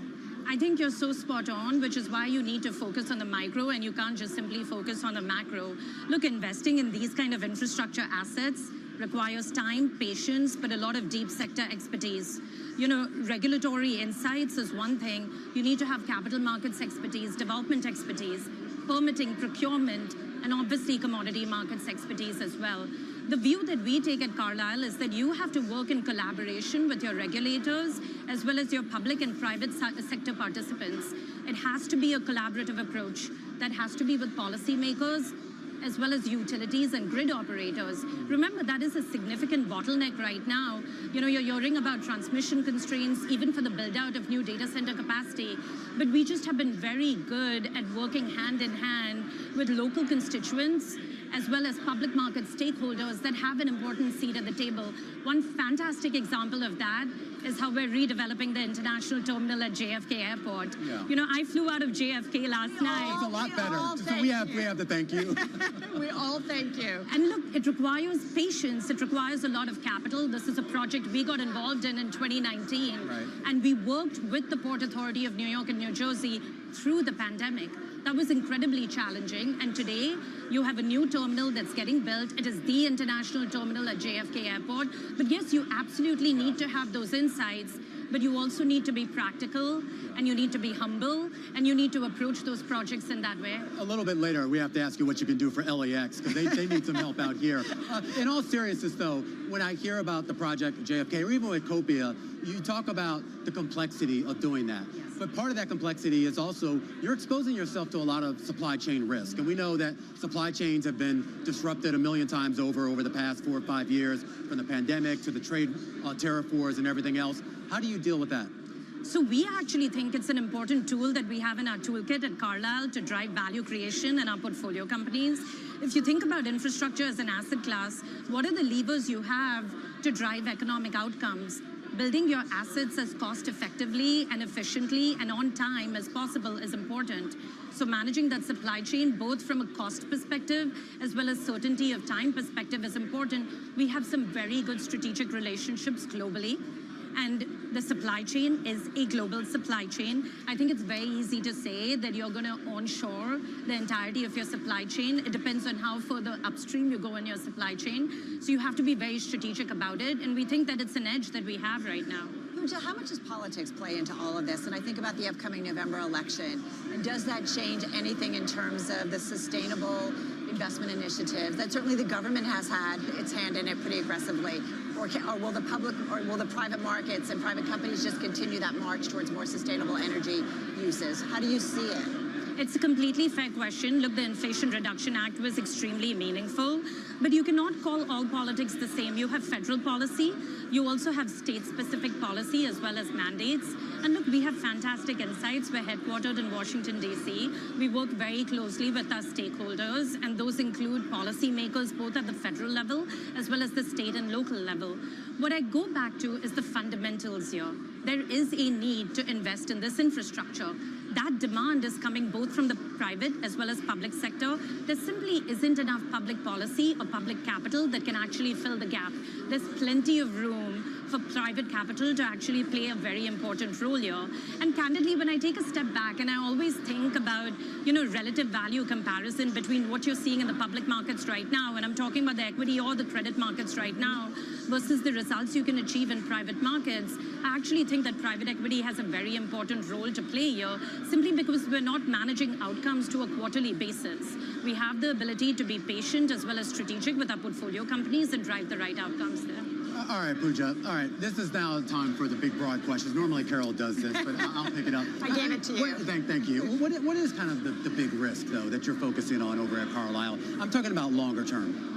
Look, I always tend to approach everything from a commodities market perspective because they're just important, right? Even if you think about what could be a constraint to all this investment that's going into generative AI and technology, it's commodity, it's energy. So being long energy is incredibly important from our perspective. But what could cause disruptions in energy markets? Obviously weather-related patterns, but obviously geopolitical uncertainty as well. So that is a dynamic that we're very focused on, and that can have an impact on supply chains and ultimately even monetary policy. So we're very focused on all of these variables as we think about risk management across the entirety of our portfolio. All right, we're going to leave it there. Listen, thank you so much. Really appreciate it. Great overview in terms of what's going on in the space. Pooja Goyal, of course, Infrastructure Group, Chief Investment Officer over at Carlyle. Thank you so much. Thank you for having me. Great vantage point. Yeah, I mean, and I love it. And And I think, it's funny, she mentioned the JFK. I mean, we both are in New York. We've flown out of JFK. And we know how important these projects are, right? Absolutely. You think about all of the airports in the tri-state area that have really gotten extreme makeovers in the last couple of years. It's pretty remarkable how far they've come and the need. And I'm thinking about outside Washington, Baltimore, and the Francis Scott Key Bridge. I mean, we talk about the importance of infrastructure and what needs to be done. Absolutely. All right, well, coming up, everybody, Dina DiLorenzo, Guggenheim Investments President. This is Bloomberg. We're live from Milken. Carol Masser, Romaine Bostick, and this is Bloomberg.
Welcome back to our special coverage of the Milken Global Conference here in Beverly Hills, California. I'm Romaine Bostick alongside Carol Masser.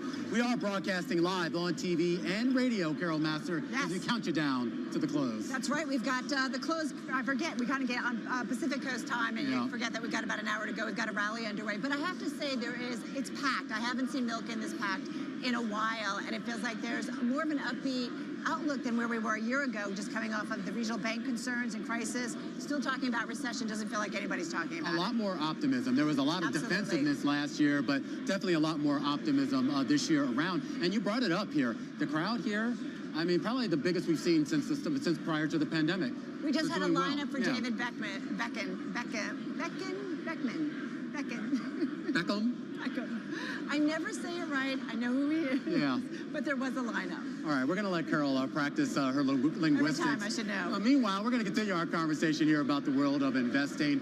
That's where we focus much of our attention, and often we focus that attention on the money managers themselves, Carol Masser, but less on the people actually managing those money managers, if you will, the people at the top. But with investment companies really trying to stay in sync or even ahead of massive changes to our economy and to markets, it's always good to get that view from the top, from the people managing the entire operation. And one of those people is none other than Dina DiLorenzo. See, now I'm doing Beckham thing. She's president of Guggenheim Investments and Asset Management and investment arm of Guggenheim Partners. Dina, great to have you here on the Milken stage. Hi, everyone. You're right. Look at how exciting this is. Yeah, I thought that line around the corner here was for you.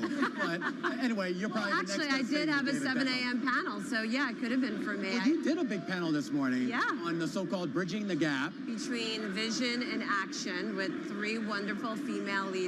Yeah. Desiree Gruber, Anastasia Soare, and Dawn Ostroff.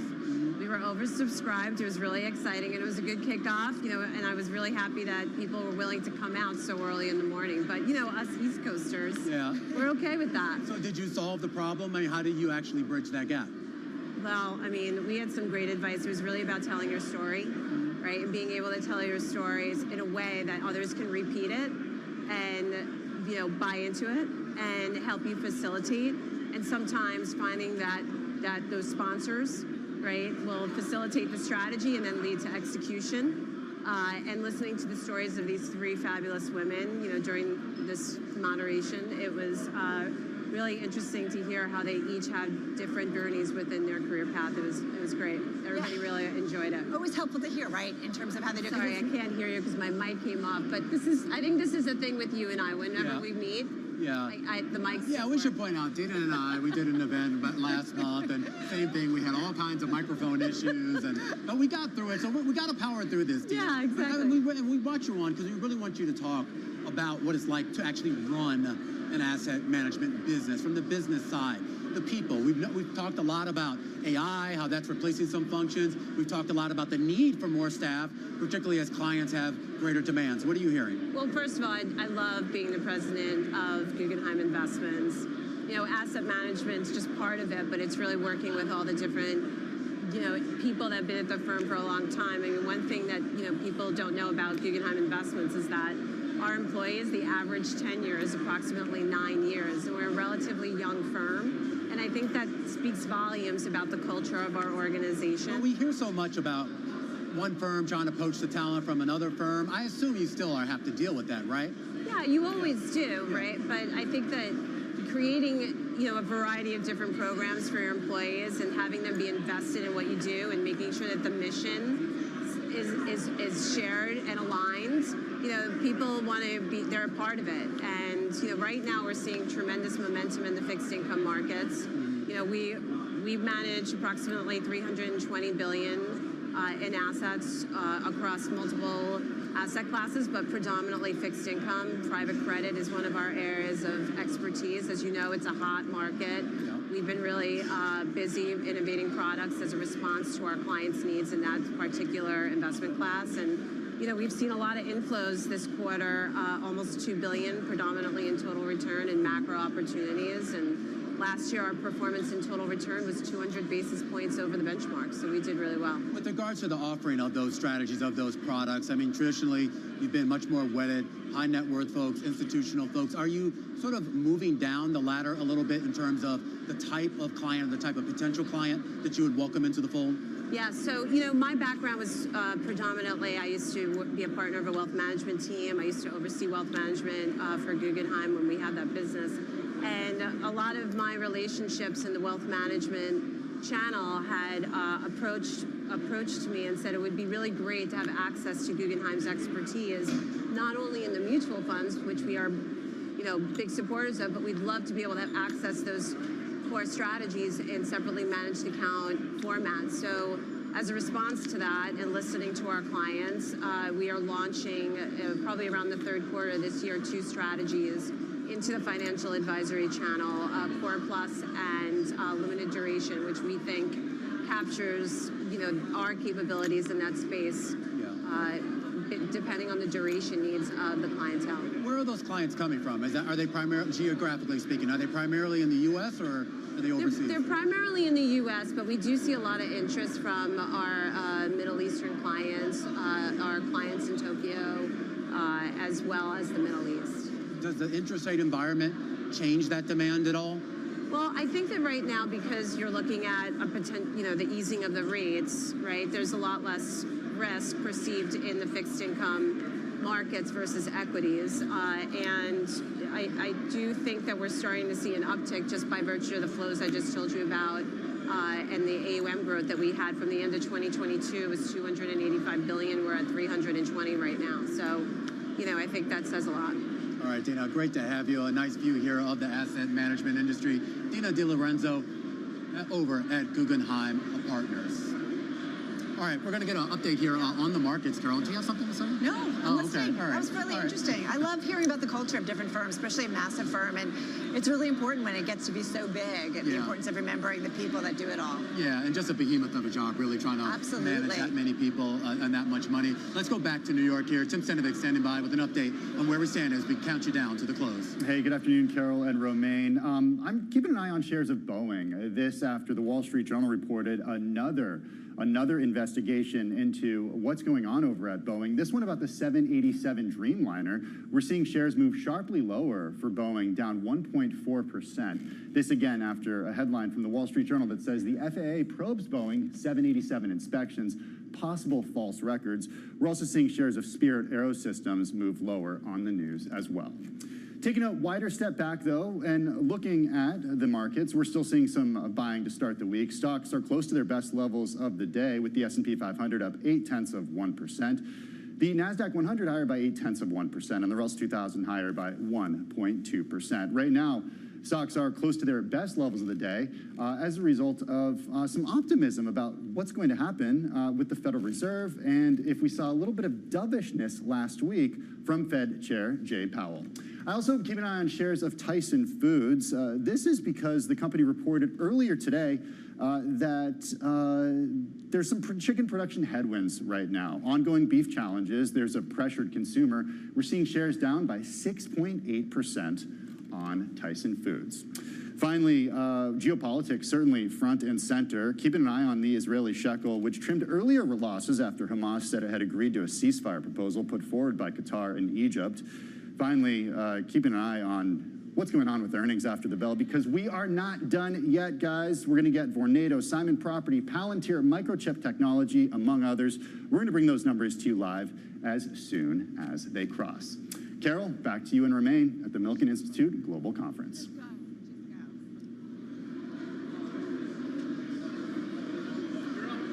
Well, capital invested in healthcare and science is going into betting on a single asset where the odds of success are pretty low, rather than transformative ideas like messenger RNA. So says our next guest. He did that at Bloomberg's New Economy Forum that was held in Singapore last November.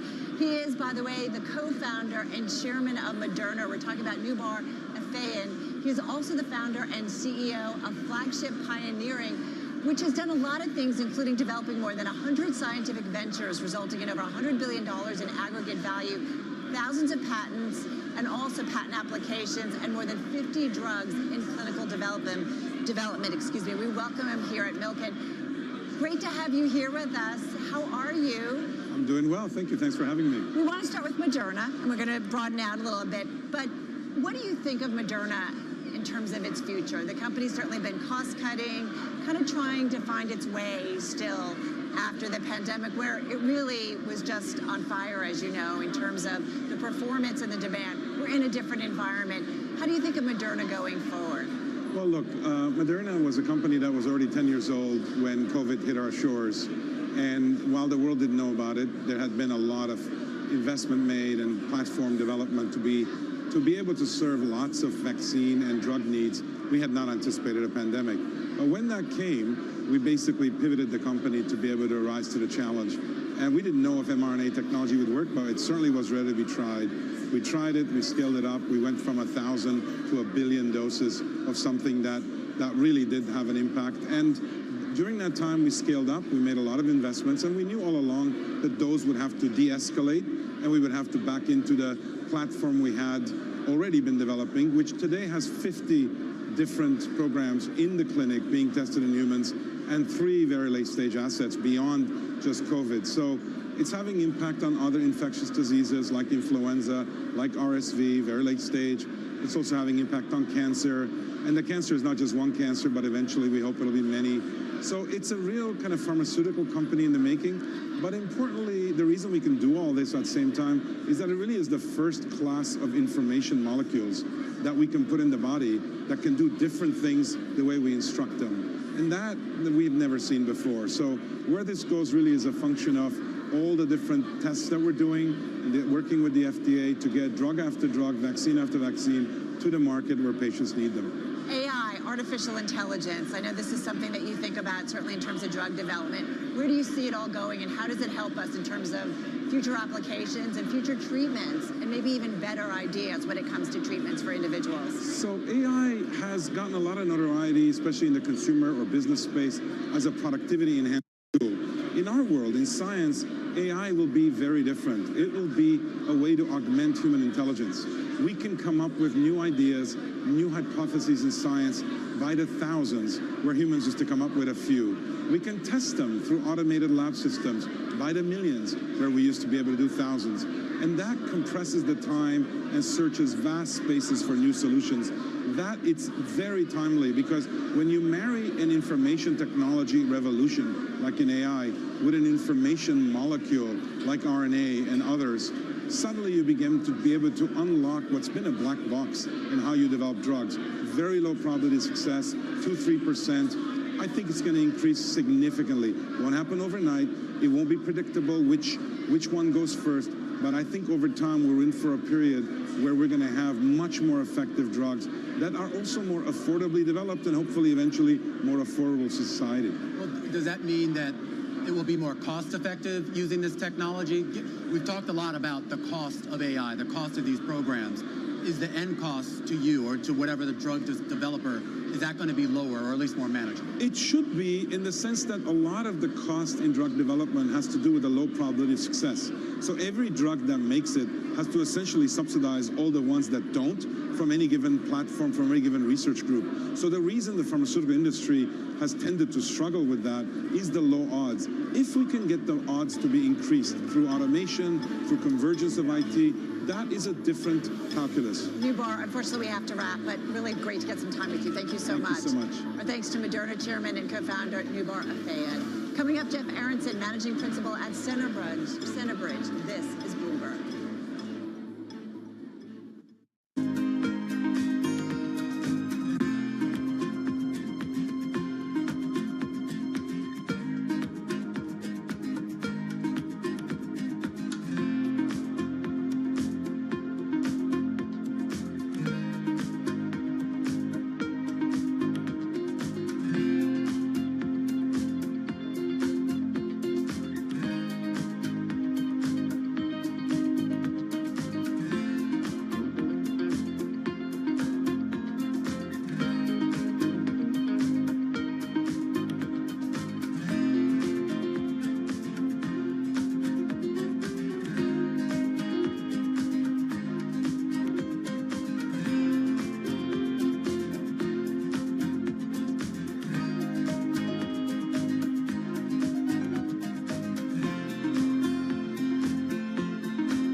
East and Africa. Vibrant resources and high-yield investment opportunities abound. Join me on Horizons Middle East and Africa for the stories, newsmakers, and insights from this exciting region. Now weekdays, only on Bloomberg.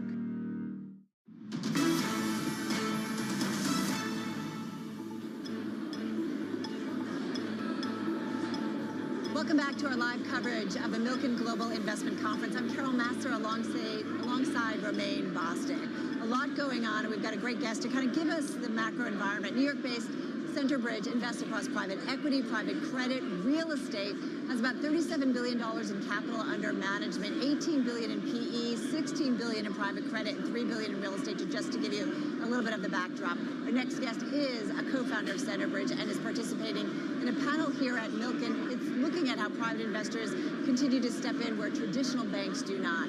Here to talk more about that is Jeffrey Aronson, co-founder and managing principal of Centerbridge Partners. Jeff, great to have you here with Romaine and myself. Great topic. We talk a lot about this, about private credit, helping out the banks or stepping in. Step back first, the macro environment, because the last 2 years at Milken, we've had very distinct things, whether it was the war in Ukraine, whether it was concerns about regionals last year. What's the environment this year? I would say economically, at least in the U.S., the environment feels pretty good. The economy is growing. The consumer, at least for now, seems to be in pretty good shape. And companies, I think, are generally prospering. If you focus a little bit more on our world of private credit, it has been an excellent time to be in the space. And that's because of, one, where base rates are. Spreads are good, but when the base rate is at 5.5% versus 1%, that obviously makes an enormous difference in terms of yield. And second, I would say the willingness of companies to engage in a private credit solution now compared to 5 or even 10 years ago. Drill down in that in terms of the types of companies that are looking to tap the private credit markets right now. Well, to date, I would say the vast majority of them have been companies that are the subject of a private equity buyout. If you actually look at the vast majority of direct lending in the United States, and private credit in particular, it's been devoted to financing sponsor buyouts. And we know that business really well because we're also a sponsor. So we're a big user of direct lenders in financing our buyouts. What we're trying to do, at least at our firm, is to expand that envelope a bit and take direct lending from what up till now has been mostly focused on financing buyouts and trying to bring it to that vast majority of companies in the United States that have nothing to do with the buyout world. Well, so what does that look like then? What type of companies? Are there certain industries that are going to be more amenable to that in the onset? I don't know if it's certain industries, but if you think about the U.S. middle market, and we focus on middle market businesses, I've seen estimates there are roughly 200,000 middle market businesses in the United States. Only about 5% of them, 10,000 companies, which is a lot of companies, are owned by private equity sponsors. And again, these are estimates, but from our perspective, if you could bring direct lending and private credit to that roughly 190,000 companies in the United States that have nothing to do with our world of private equity, private credit, and Wall Street, that would be something different. In theory, those 198,000 companies, whatever the number is, should be going to a traditional bank. We know that isn't necessarily there for them, but in an ideal world, that's what it would have looked like in the past. Are you working with the more traditional banks now on expanding into that 190,000 space? We are, and I think those companies will continue to use the big banks for the bulk of their financing needs. But there's going to be a subsection of those companies that are perhaps looking for a little more financing than a traditional bank would be willing to provide because of risk concerns or regulatory concerns, but not so much lending that they're looking to do a buyout of their company. So we have an exclusive relationship with Wells Fargo, which is a leading middle market lender in the United States, where we are effectively their private credit solution for Wells Fargo customers who are looking for something a little different than banks historically have been willing to do. What can you tell us? I think you guys have named the board on that partnership. What about the deployment of capital in it? So in terms of deployment of capital, literally, we just activated the fund. Sorry. Just recently. So we are doing that right now and bringing this product to thousands and thousands of Wells Fargo middle market customers that are looking again for something a bit different than the bank has historically done. Do you anticipate doing this kind of formula, this partnership with a lot of other banks? No, I think we're working with Wells. I mean, Wells is an enormous institution, and as a leading middle market lender in the United States, they have plenty of deal flow. So we're going to stick with Wells. But I think other banks and other firms such as ourselves will end up adopting a similar model. Well, this may be a dumb question, but why don't you think some of those bigger banks just create their own divisions to do this rather than partnering with Centerbridge or some of the other competitors? I mean, it's hard for me to know because I'm not working at those banks, but there are regulatory implications. Some banks have their own asset management divisions that raises potential conflicts of interest. I think there's a host of issues that a bank has to think about whether they should do it themselves. If so, do they do it on balance sheet, or do they do it part of asset management, or do they work with a third party like ourselves? Is that something, though, that you yourself at Centerbridge now have to start thinking about, the regulatory aspect, as direct lending and private capital has just really exploded? You're now having a lot more conversations out there about potential conflicts of interest, potential lack of reporting requirements and things like that. How much of a conversation are you having to have about that? I mean, we think about it all the time. I mean, because it's very much front and center. We're highly attuned to conflicts. For example, we would never finance one of our own portfolio companies because I think that would just, if it all worked, it'd be great. But in the event that it wasn't working, well, then you're caught in this terrible tug of war. Internally, what do you do? So we've just taken the posture, we're not going to do that. Does, the relationship with the Wells Fargo or any, private credit firm that's working with a major, one of the kind of traditional big banks, does it automatically bring more oversight, more transparency to the private credit world in your view? I think it ultimately will. So we're affecting our relationship with Wells through a BDC. Okay, and even though it's a private BDC, it is registered. It's registered with the SEC. All the rules. So obviously we're following every rule, and there's a lot more transparency with a registered product than a private product. We've seen several BDCs go public, the idea of expanding those offerings to a broader pool of investors. Is that something Centerbridge is considering? No, right now, again, this is a new venture. This is a private BDC, and we think that works well for us. Is there any sort of opportunity, where, at least for you, where you would see a scenario where maybe you went down the client list a little bit more, meaning from high net worth to maybe sort of high-ish net worth? Is that an opportunity? I think it's possible, but I don't really see that over the near to medium term. I wonder if we have just time, real quick, 25 seconds here, real estate. You guys also have real estate. Okay. What can you tell us that's kind of maybe we should add to the narrative that's out there about the real estate area right now? I think the sentiment in real estate, particularly commercial real estate, particularly office buildings, is so negative. It's so awful that I am just attracted to it. It can't be. It cannot be. It is. It cannot be that every office building in the United States is like a poor investment. I don't buy that. So it's something that we're thinking really hard about it, just because the sentiment is so poor. But haven't pulled the trigger yet. Haven't pulled the trigger yet is the word. Interesting. Yes. Interesting. All right. All right. That's We'll like be a cliffhanger for you, Carol. I'm not going to push. You gotta get jumped back. Yeah. That's that cliffhanger. So appreciate Jeff Aronson of Centerbridge Partners. Thank you so much. That was really great. Thank you. Yeah, it's really fascinating. I love talking to all of these different individuals in terms of having their hands in different buckets. Yeah, I'm sorry. I'm just distracted by this long line that is now formed. The last time we had this long line was David Beckham, apparently. He was going to go take his shirt off back. It must be Posh. Posh must be coming up next. I have no idea. Elon Musk is roaming around, and Grover, too. Elon Musk at 5 p.m. today. That's right. A lot more coming up. We don't have Elon Musk, but we do have the CEO of Circle, Jeremy Allaire, going to be joining us. Looking forward to that. Stablecoin's really back in focus. Remember, a year ago in Milken, they got rocked by the SVB crisis. They're back on top, though. We're going to have a conversation with him coming up after the break. He's watching the regulatory environment for a good reason. We'll get the details. That's coming up. This is Bloomberg. We are live from Milken in Beverly Hills. More to come in just a moment.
right here from the lobby of the Beverly Hilton in California. Welcome back to our live coverage of the Milken Global Institute Conference. I'm Romaine Bostic. I'm Carol Masser. A lot going on. Another lineup for, I think, the Grand Ballroom here for another conversation. I mean, they are jam-packed in terms of the discussions this year. And we know it's all about the financial markets in a big way. Everybody who's managing trillions of dollars around the globe. It's sports, it's wellness. There's a lot going on. A lot of celebrities also making their way around here. The mood is a lot different, too, because remember, when we came into the Milken Conference last year, you were dealing with the fallout of the regional banking crisis here in the U.S. There was a lot of concern about what the Fed was going to do next. And remember, recession calls, people were saying 100% chance we get a recession in 2023. Things are a little bit dour. Yeah, it's not the recession. It's the recession that never has happened. I don't feel like anybody is talking about that. I'm looking at our live blog here at Bloomberg. New York Fed President John Williams earlier making some comments. Eventually there will be rate cuts. I love that, you know.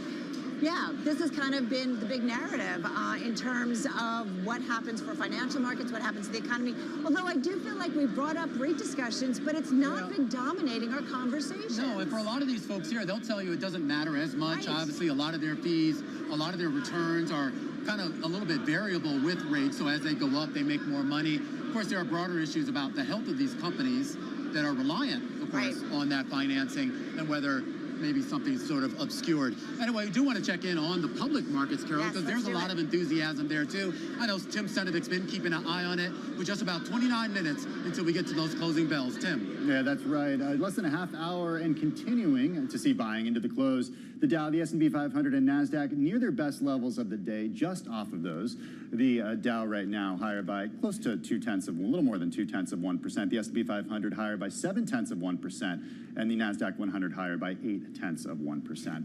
I do want to talk about Boeing, though, and keep an eye on shares of Boeing. They were higher on the day by more than 2%. Then they moved sharply lower. This after the Wall Street Journal reported that Boeing faces a new investigation by U.S. aviation safety regulators tied to inspections of the company's 787 Dreamliner and whether employees may have falsified records. Boeing voluntarily informed the U.S. FAA in April that it may not have completed required inspections of work involving how the 787's wings joined to the airplane's body. This according to the FAA in a statement. This news overshadowing what is set to be a momentous day for Boeing, the company's first crewed flight and a first-of-its-kind test for the company and its rocket-making joint venture, United Launch Alliance. Shares of Boeing down by about 1.1% right now. Now, this Starliner space taxi with 2 NASA astronauts on board, it's expected to launch at 10:34 p.m. local time tonight from Cape Canaveral, and it marks the first time that United Launch Alliance's Atlas rocket will launch humans into space. And I'm also keeping an eye on shares of Palantir. The company set to report after the bell today. That stock right now on track for its 4th straight day of gains. It's the longest winning streak since December. Shares over the last week, guys, higher by more than 10%. Back to you in Beverly Hills. All right, thanks to Tim there here. We were just talking, Carol, about the mood last year. Remember, that was coming off the heels of the collapse of Silicon Valley Bank. It really shook the world of finance, and it shook the world of cryptocurrencies, including the stablecoin operator Circle. But what a difference a year makes. As the crypto rebounds, you've seen those crypto prices really rebound. Stablecoins are now back in favor, and Circle is back on top. Analysts at Bernstein, they're actually going so far as to predict that the total value of all stablecoins could reach $2.8 trillion by 2028. That would be an almost 18-fold increase in their combined circulation right now. Jeremy Allaire joining us. He's the CEO and co-founder of Circle, which manages the stablecoin USDC. Jeremy, great to have you here on the program. Thank you. Great to be here. And you know, some of the optimism that we're seeing around stablecoins has less to do with stability coming out of the regional banking crisis, but about the embrace that we're starting to see from a lot of the payments companies, whether it's PayPal, whether it's Stripe, a few others, really saying, not only do we want this, we need this. Absolutely. I mean, we're really seeing this market developing, not just in the U.S., but around the world. We're seeing top global super apps like Grab. We're seeing major neobanks like Nubank in Brazil. You know, the most successful fintech of recent years in the United States, Stripe, announcing that they're rolling out USDC payment acceptance for their merchant base. BlackRock, who's issuing a tokenized asset, a tokenized government money fund, enabling USDC transfers from that fund using smart contracts. So we're seeing some of the biggest institutions in the world embracing USDC. There's a lot of momentum right now, but I have to ask, why did it take so long to get that momentum? Because everything that's going on with stablecoins right now, I heard this story several years ago, but we never really saw the mass adoption. Well, people would always ask me, when's mainstream adoption going to happen? What are the things that are there? And I've always said, you need regulatory clarity. You need the technology to become much more scalable and usable, right? And then you need the people, the mainstream applications that people are going to be interacting with this through, whether you're a business accepting a payment or an end user. You need those to connect up to that. All three of those have been happening. We're getting regulatory clarity on payment stablecoins all around the world in almost every jurisdiction. We have a Payment Stablecoin Act that's at the proverbial 1-yard line here in the U.S. You've got the infrastructure now finally at a place where you can handle large amounts of transactions very inexpensively, and you can kind of make the crypto of it all become something in the background so users can be interacting with more familiar products and applications as opposed to needing to know a lot of the technical jargon and complexity of what you kind of saw in the last cycles of this technology. Jeremy, I so get it, like, if you build it, they will come. I get it, and you've got all the pieces coming in place. So what can you tell us about the velocity and the utilization of actually people using it and that volume building? Well, since we launched USDC nearly 6 years ago, obviously it's grown tremendously. The amount of volume, the transaction volume, we've handled, I think, now over $14 trillion of transactions using USDC on blockchains. One of the really key shifts, though, that we've been seeing, in particular over the past couple of years, has been growth in cross-border settlements. This ability to take a digital dollar, transact it anywhere the internet exists, small and medium enterprises, households, firms, really seeing the benefits of this and leapfrogging kind of the legacy banking system to do that. So we're seeing a lot more growth internationally. We often talk about this, but the significant majority of the holders and users of USDC are not in the United States. They're in markets like Latin America, right, Southeast Asia, and other markets. And so that's a really significant and valuable driver in the adoption of stablecoins right now. Having a daughter overseas, yes, I could understand how it could make it much, much easier and cheaper. Having said that, the regulatory component of it, reading over the weekend that there might be some stumbling blocks. We kind of get so far, it feels like sometimes with legislation, and then don't get across the line, if you will. What are your expectations and why the regulatory component is so important to your business and the utilization of it? Well, the first thing to note is, we have always been a regulated operator. We're regulated from sea to shining sea in the United States. We have major prudential regulators like New York. We've got regulators in Singapore, in the UK, in the European Union. So we're a well-regulated company. But stablecoin laws in particular are key, because once you have those, then corporations, households, financial institutions will know how to use this, how to treat it. So everywhere in the world, in major markets, there's now stablecoin laws in Japan. There's now stablecoin laws in the entire EU. And in fact, the European Union is regulating digital dollars before the United States. That will go effective June 30th. In the United States, the Payment Stablecoin Act, there's been a huge amount of work on that, very bipartisan. The administration, the agencies, across the aisle. So everyone sees the critical need here across national competitiveness, national security issues, and consumer protection. And so I think that's there. It's really, at this point, a when, not if. Yeah. And what's the right legislative vehicle, given that our Congress doesn't have a lot of ways to put things into law? That's what I'm curious. When is the win? I mean, I know you have some big champions in Congress. Patrick McHenry's obviously done a lot on this here. But do you think there is enough bipartisan support to move a bill soon, or is it something we're going to still be talking about? Well, you're hearing, I think, very positive things from Senate leaders, from Senate banking leaders, from, there's a lot of reporting on this, and these are across the aisle. You're seeing this interest, Republican and Democrat. So I feel like that's there. And again, it's just, the complexity of what are the vehicles that become available for laws to kind of go into effect. That's really where we are. I mean, one of the wrinkles and what Congress is sorting out, of course, is the idea that obviously stablecoins are backed by real assets, in this case, the dollar.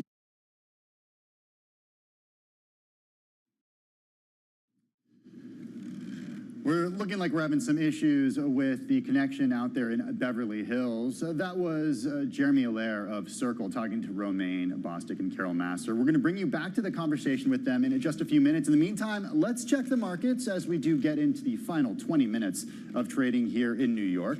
The S&P 500 higher by 0.8% right now. The Dow Jones Industrial Average higher by, we can go ahead and round that up to 0.3%. The NASDAQ higher right now by close to a full percentage point. The Russell 2000, though, that is the outperformer on the day today, higher by more than 1%.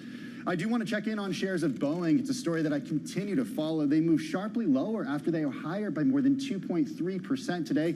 The embattled airliner right now facing a new investigation by U.S. aviation safety regulators tied to inspections of the company's 787 Dreamliner and whether employees may have falsified records. Boeing did voluntarily inform the U.S. Federal Aviation Administration in April that it may not have completed required inspections of work involving how the 787's wings joined to the airplane's body, the agency said in a statement. Shares down now by 1.8%, moving sharply lower after the Wall Street Journal first reported this news, again higher by more than 2%. The shares fell as much as 2.8% after the news, which was first reported by the Wall Street Journal. We're going to head now to an interview with Austin Goolsbee, speaking earlier with Bloomberg. 175,000 is a very solid report. Some of the root of our frictions here might be there's a kind of a day trader's timetable and there's an economic timetable. For setting monetary policy, of course, you got to take a longer arc view on inflation, on employment, and we're just trying to figure out, after the excellent dual mandate performance of 2023, let's call it, where inflation fell almost as much as it has fallen on record and did so without a recession, how much can we continue that into 2024? We hit a bump for sure at the start of the year on the inflation front, and now everybody's just got to take a step back and try to figure out, is that a sign that the economy's overheating, or is that a sign of some other thing? The more jobs reports you get like this, where they're solid, but it's clearly moving back into something that looks like pre-COVID and conventional times, the more confident we can be that the economy's not overheating. But we just gotta watch this. You are one of the I don't want to use the word dovish, but more optimistic people about the possibility that rates could be cut this year. How do you feel now? We do see this slowdown. The ISM numbers show slowdowns. Spending numbers were lower than anticipated and lower than in the last quarter. Are we setting up to go back to the idea that rate cuts are going to happen this year? I don't like committing, tying our hands of even for the next meeting, much less when it comes to the fall and going into next year. I will say I was optimistic in 2023 that we could hit what I was calling the golden path, that there were reasons why, in an unprecedented way, we potentially could get inflation down significantly without having a big recession, which previous to 2023, that really doesn't happen. We did that in 23. As we're looking in 24, like I said, we clearly hit a bump at the start of this year, and we've just got to get comfort that it's not a sign of a re-acceleration of the economy. Well, there you have it, part of Mike McKee's interview with Austin Goolsbee from last Friday out at Stanford University. And coming up, Anu Iyengar, Global Head of M&A at JP Morgan, will be joining us live from the Milken Institute Global Conference in Beverly Hills, California.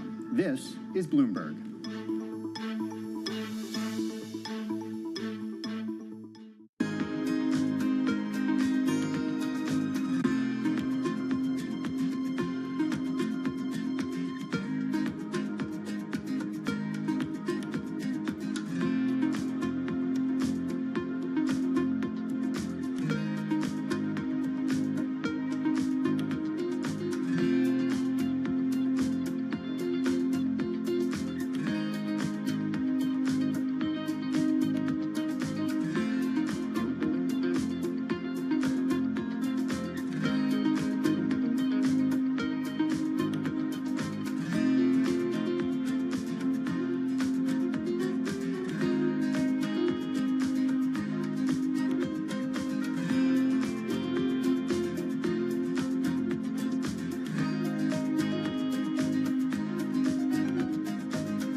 Welcome back to our special live coverage of the Milken Global Institute Conference here in Beverly Hills, California.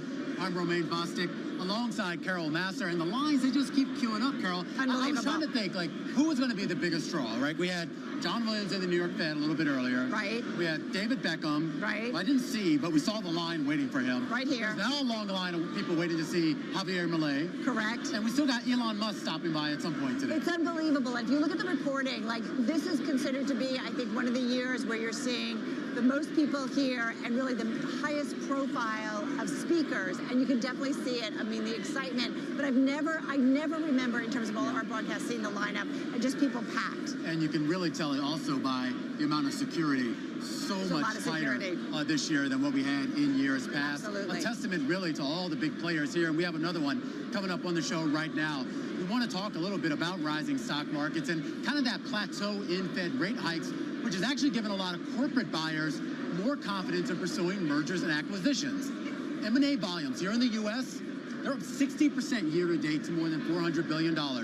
Our next guest, she's advised on at least $40 billion in M&A transactions last year alone. And over the course of her career, almost $1 trillion worth. She's seen a lot. That includes big deals like Subway, the whole LVMH acquisition of Tiffany, as well as Home Depot's purchase a while back of HD Supply. Anu Ayagor joining us right now. She has been the global head of mergers and acquisitions at JP Morgan, but just last month had her role expanded and is now also the firm's global head of advisory. Anu, great to have you here on the big program. Lovely to be here. So M&A, it's back. Yeah, much better than last year. Yeah. That was a low bar. Yeah. And I feel like we should have David Beckham advertise M&A. Maybe that'll be the thing. I think he could get a lot of people on board with it. I mean, your job, of course, is to kind of whisper in these folks' ears and really sort of get them on board with what you're doing. Why is the environment now maybe a little bit more amenable than what it was a year or 2 years ago? Is it all just about interest rates? No, the biggest difference, I'd say, is certainty, more realistic valuation expectation from sellers, and a bit more,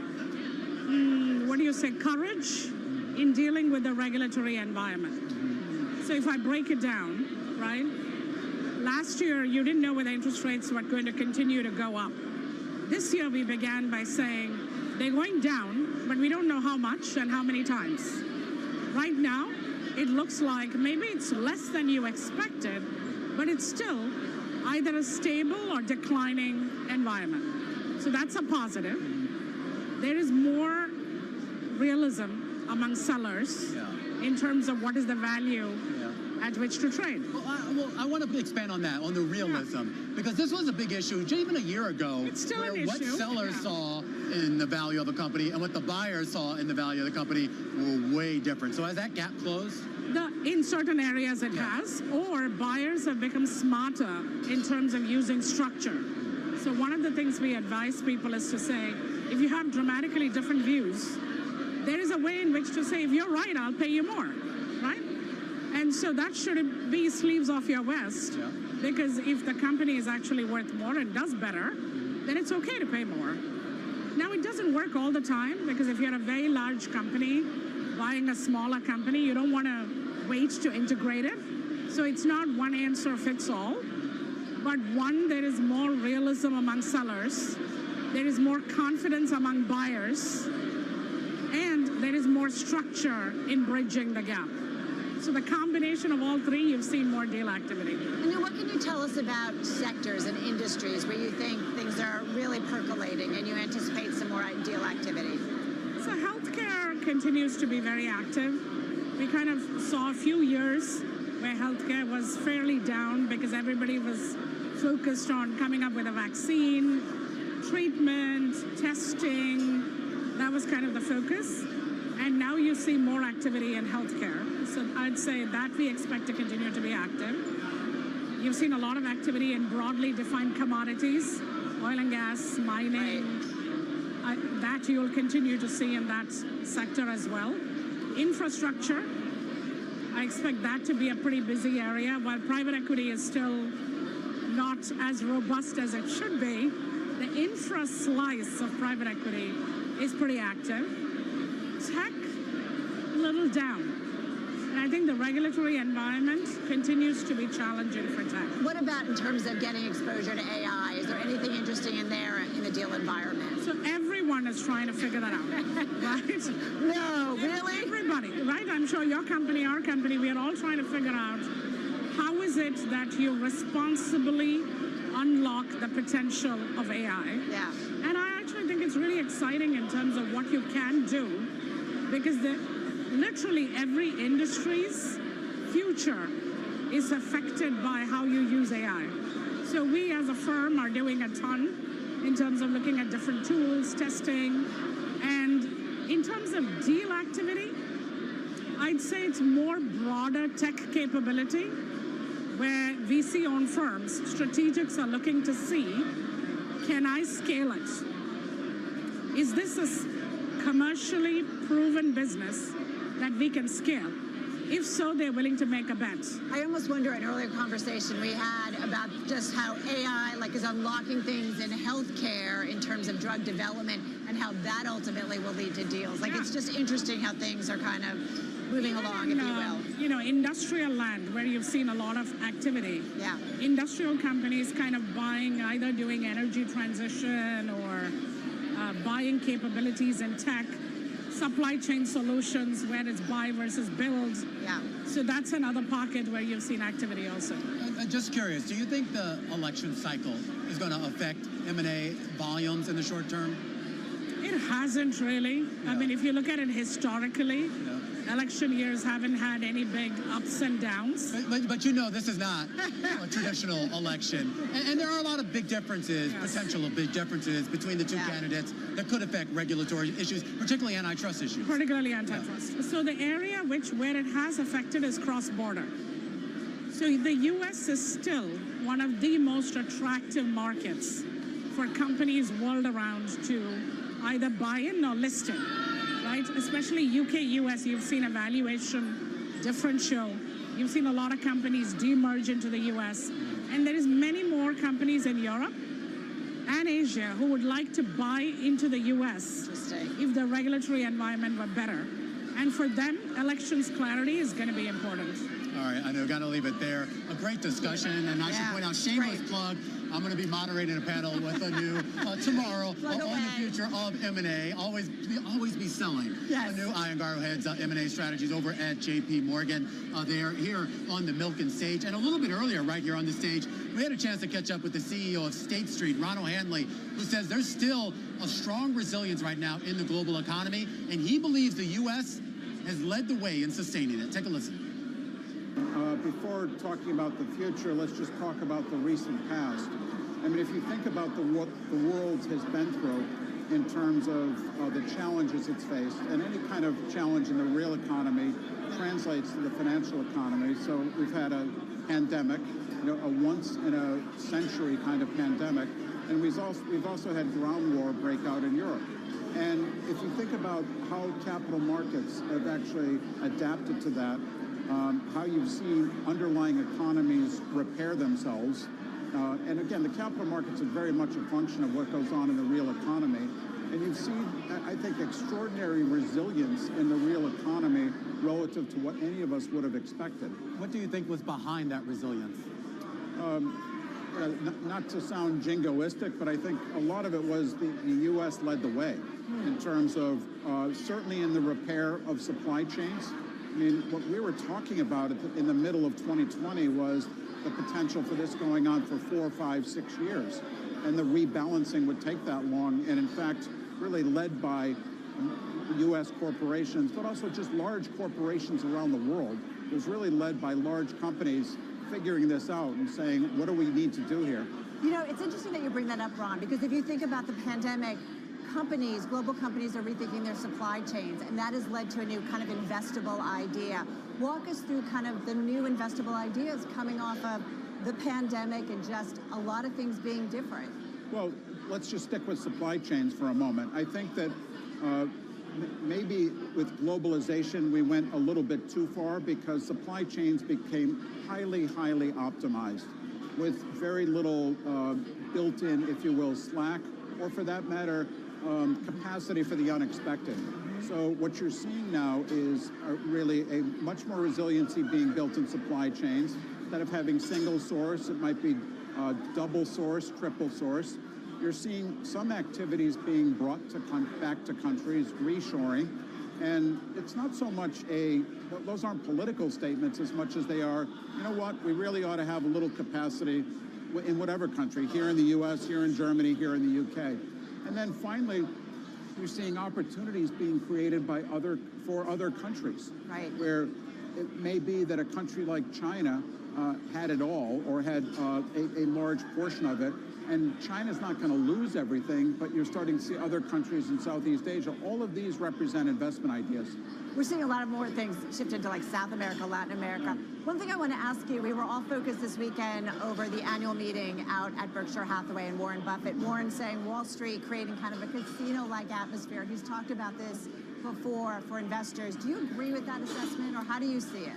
So I think there's a concern about market valuations, and it's really a concern about a relatively small number of companies that are seeing lots of valuation expansion driven by things like AI and the belief of AI. So a couple things I'd say about that.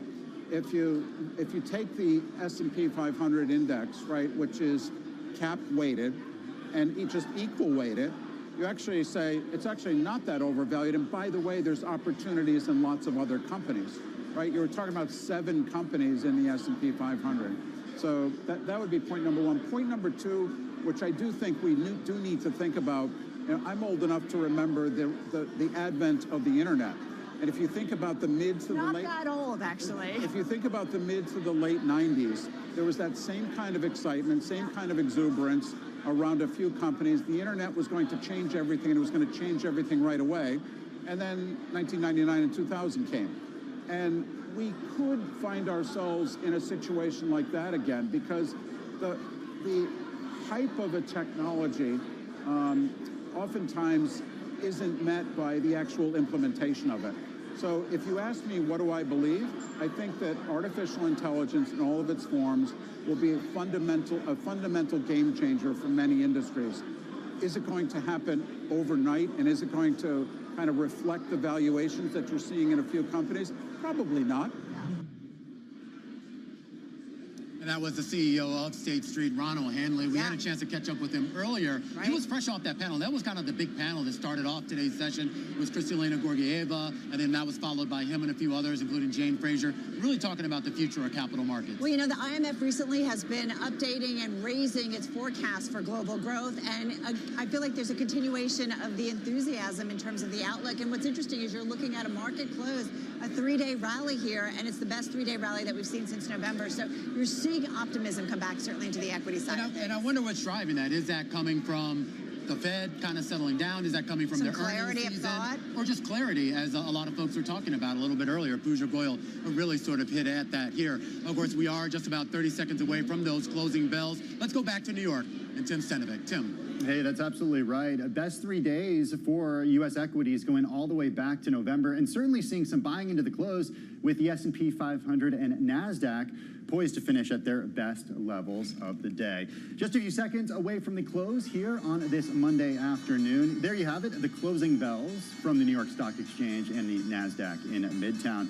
On the day today, the S&P 500 finishing higher right now. But look at that, more than 1%, 52 points to the upside. Going to wait for these numbers to get settled a little bit, but this is the picture, green across the screen. NASDAQ Composite higher by 1.2% on the day, to the upside of 192 points. The Dow Jones Industrial Average higher by more than 176 points. That's close to 0.5%. The Russell 2000, though, the outperformer on the day today, higher by more than 1%. Let's take a look now at how everything did on the day today in terms of the IMAP function here on the Bloomberg terminal. Kind of hard to find red in there for the S&P 500. You have the best performing sector, the information technology sector, higher by more than 1%. The only red you can see right down there is real estate, and that's down just fractionally on the day today. Let's talk a little bit about some of the best performers on the S&P 500 and in U.S. equities today. Look at NVIDIA right now. Shares higher by more than 3.7% to close out the day today. There was really no news that came out about NVIDIA, but still, shares reaching their highest levels going all the way back to March. We should note earnings for the company are set for the 22nd of this month. Shares of Palantir also finishing the day higher today by a whopping 8%. We're expecting those numbers to cross at any moment. The stock set for its 4th day of gains. It's the longest winning streak going all the way back to December. To the downside of the S&P 500 and the Dow, we got to talk about Boeing. This moving lower today after the FAA said that they've opened a new investigation into Boeing related to the company's inspections of its 787 Dreamliner and whether company employees falsified records. Boeing shares were higher by more than 2.2% earlier in the day. Shares going to finish the day down by 0.8%. And finally, Apple. You heard Carol talking about Warren Buffett and Berkshire Hathaway's annual meeting over the weekend in Omaha. That's where we did learn that Warren Buffett and Berkshire Hathaway said that they've trimmed Berkshire's stake in Apple. Berkshire, still the 3rd largest shareholder in Apple after Vanguard and BlackRock, still owns more than 5% of the company. Apple shares closing down 0.9% today. We should note Buffett did say that unless something changes dramatically, Apple will remain Berkshire Hathaway's largest investment. Carol, back to you. All right, and Palantir just boosting its fiscal year revenue and also beating on sales estimates. So let's not forget we're still in earnings season. All right, we got to talk about something that's very important and near and dear, I think safe to Milken as well as to Bloomberg, and that is the intersection of sports and finance. It is a big topic for us at Bloomberg. Also here, someone in the middle of all of it is Mark Atanasio. He's co-founder and managing partner at the global alternative asset manager, Crescent Capital managing partner. They've got some $40 billion in assets under management. That's as of June of last year. Mark is also chairman and owner of the Milwaukee Brewers Baseball Club. So nice to have you here. We've had a fun conversation, kind of warming up. What's easier right now, investing or sports? I was going to give a pretty glib answer and say investing, and I thought that was going to then bring some bad juju to our investment business, which has gone very nicely in this period. Well, let's talk about this. You, several years ago, big Bloomberg story, we talked about you and some comments you said about the golden age and era of credit, private credit. Where are we? Is it still the golden age? Has it matured a little bit? How do you see it? Well, it's matured, and I think that's a good thing when markets mature. There's many more participants, and so there's less, in one sense, there's less inefficiency. At Crescent, we like to invest over 33 years in things that are inefficient, but there's plenty of opportunity, in the world right now. And I think some of the stability we've seen, in the capital markets and interest rates and so forth is enhancing that. Well, we'll talk a little bit about the interest rate picture, because a couple of years ago, everyone was pulling their hair out about all of those rate hikes. And then, of course, we started, I think, late last year, everyone was talking about rate cuts. Now we're just kind of where we are. You can live with that. You can live with 5.25%, 5.5% on the Fed funds rate. Oh, absolutely. And, a lot of the guys in sports, when things go wrong, that's the challenge in sports. You really can't manage what goes on in the field. Or I'm an investor in English football now also, Norwich City Canaries, what goes on the pitch.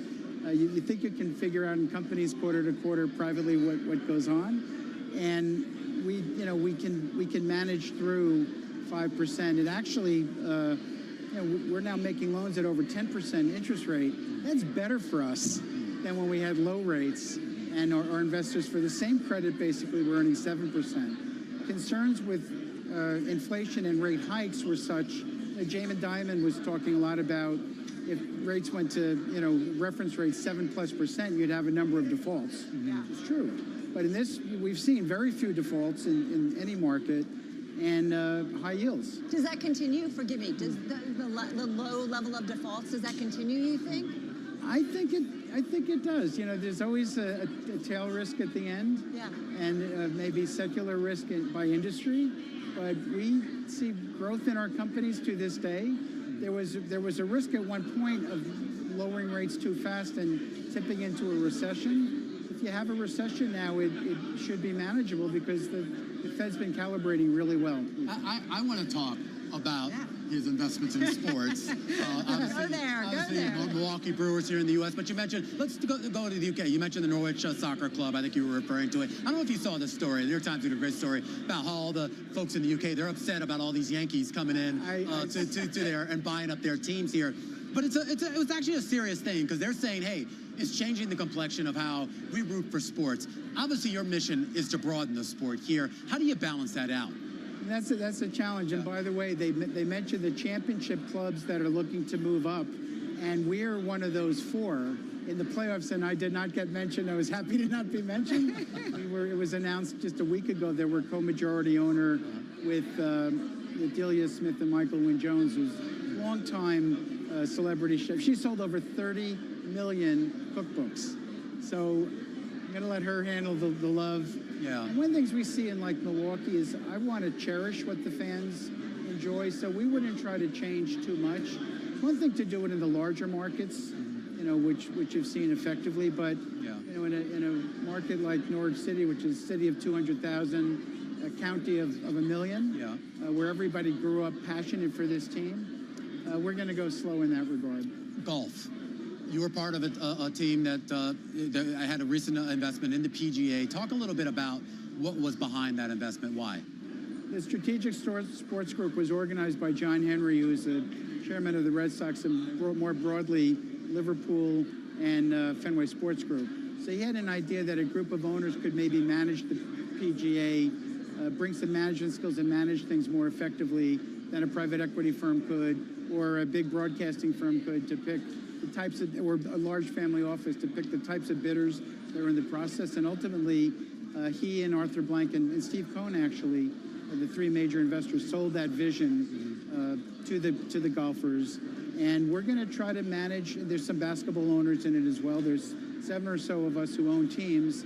I'm sort of the small market representative, but we can bring management of a league to a different level. And I think we made some headway on that. Well, I think it's great to see golf. I'm from a family of golfers, so it's great to see golf coming back.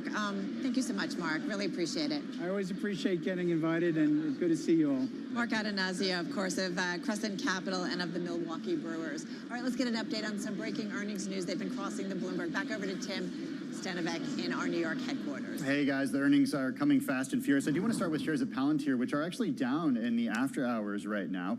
Palantir did boost its fiscal year revenue to $2.68 billion to $2.69 billion. Estimates were for $2.68 billion. First quarter adjusted EBITDA did come in above estimates at $234.9 million, beating estimates of $204.7 million. First quarter adjusted EPS also did come in above estimates at 8 cents versus estimates of 7.9 cents. Expectations were high going into this. You saw what shares did over the last week.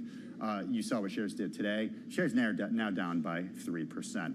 Let's talk REITs and head on over to Simon Property Group, which also just reported earnings. Shares higher right now by 1%. Simon Property Group shares Simon Property Group just crossing the Bloomberg terminal right now. The company increasing its fiscal year 2024 guidance. It's also raising its quarterly dividend.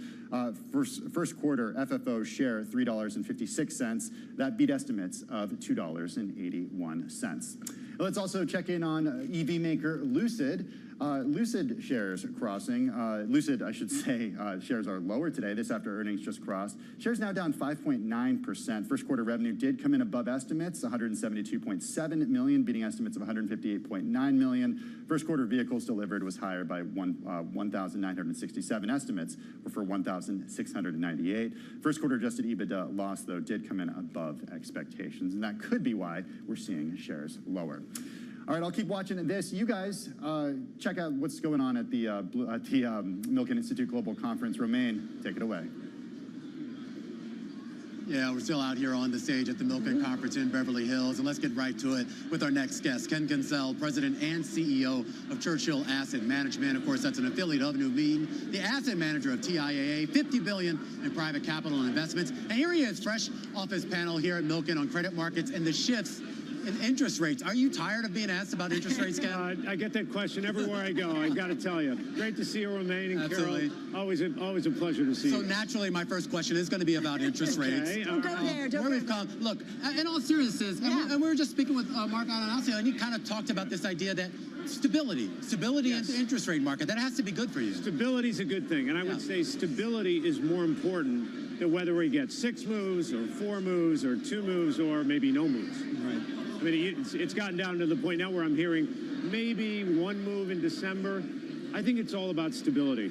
And the stability in interest rates and in the interest rate environment leads to deal making, more certainty with respect to transaction activity, and we're seeing that now in the market. Now, the flip side of that, though, is if rates stay higher for longer, you have a lot of portfolio companies that have financing issues that when they come back to the market, they're going to have to pay a lot more than what they did, just 2 or 3 years ago. Yeah, I figured you were going to ask that question. Yeah, thank you. You know me well. Yeah. Well, look, I think a lot of this gets to the dynamics in and around the credit markets today. Look, I think if you went back a year ago, you had just private credit. That was the only game in town. That was really the option. Look, the theme of the first quarter has been the empire strikes back, right?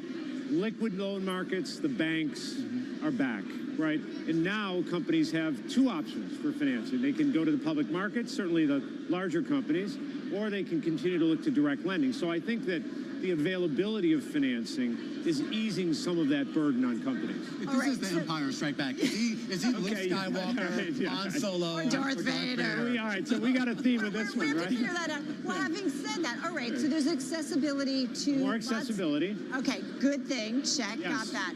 But at a higher price, potentially. But a higher price. So is that problematic for some companies? For some companies it is, but remember, we're not just talking about senior lending. We're talking about, securities that may be more junior in the capital structure that can be brought in to support, maybe even PIK securities, right? So I think a lot of what's going on right now in the market is a price discovery, if you will, in terms of valuations. I think we're getting a little bit more certainty around valuations, more stability around the dynamics.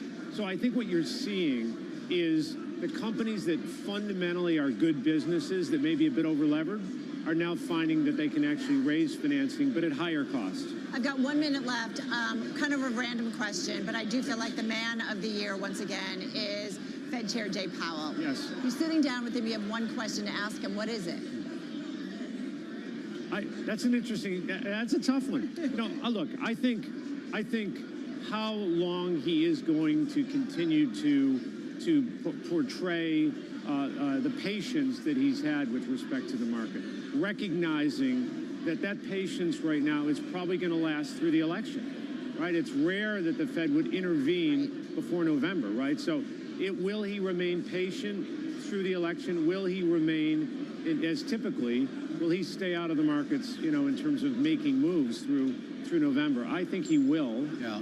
And I think that will lend itself to a bit more stability there, too. So. All right, we're going to have to leave it there. Ken, always great to talk to you. Ken Gensel over at Churchill Asset Management. Stick with us. A lot more coming up, including Joe Barata over at Blackstone.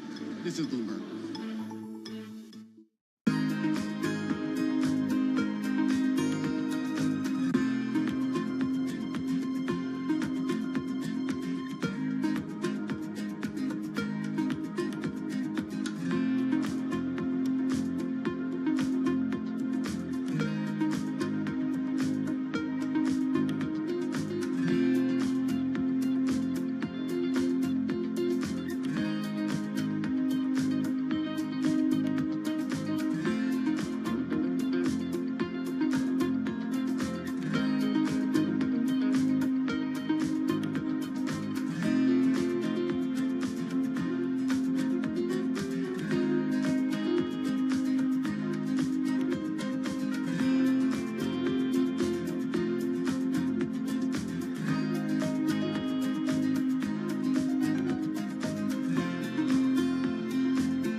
Middle East, and Africa. Vibrant resources and high-yield investment opportunities abound. Join me on Horizons Middle East and Africa for the stories, newsmakers, and insight from this exciting region. Now weekdays, only on Bloomberg.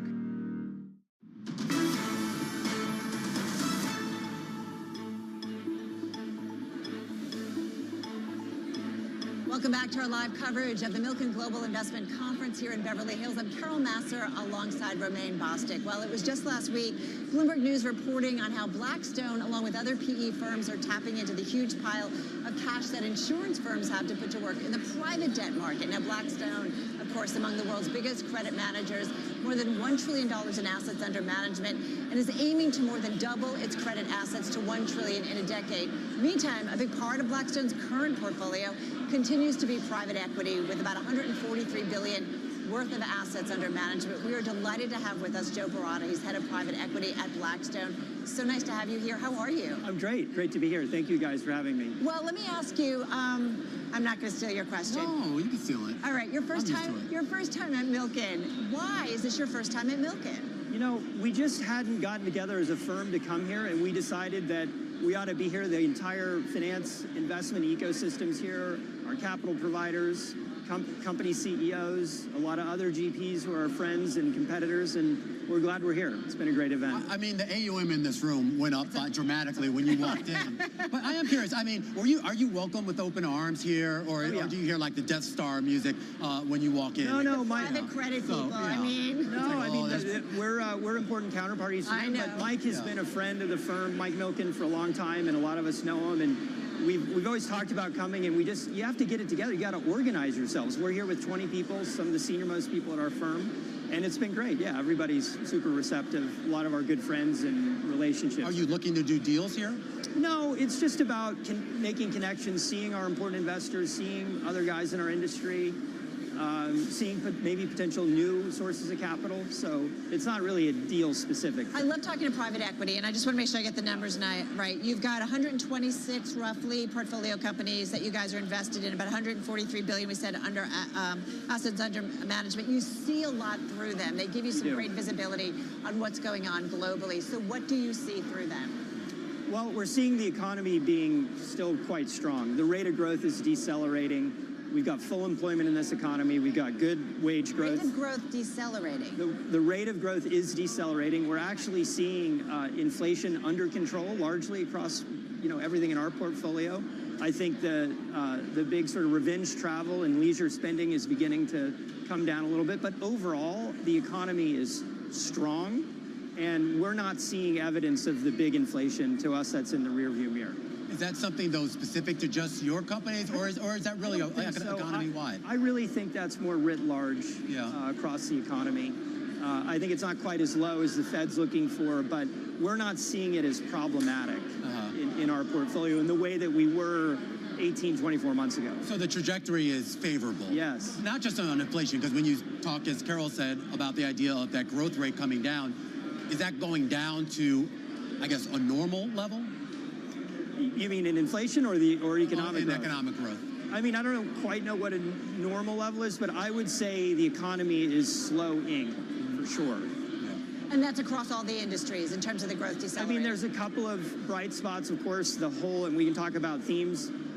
There's a very significant investment that's going to be required in the power grid in this country over the next decade on the back of data center demand and electric vehicles. So, there's certain parts of the economy, narrow seams that are growing rapidly, but I'd say general consumer spending, industrial production, that's going to slow down a little bit. Joe, what's the environment like to find deals? And private equity, then there's private credit out there. I am curious if there's a lot of capital chasing similar deals and what that does to pricing. Yeah, honestly, it's hard to raise money.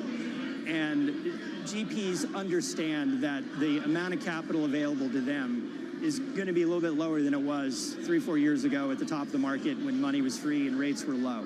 So I would say there is more discipline in the market that we're seeing as we're looking to buy assets. We've invested from the summer of 22 until the summer of 23.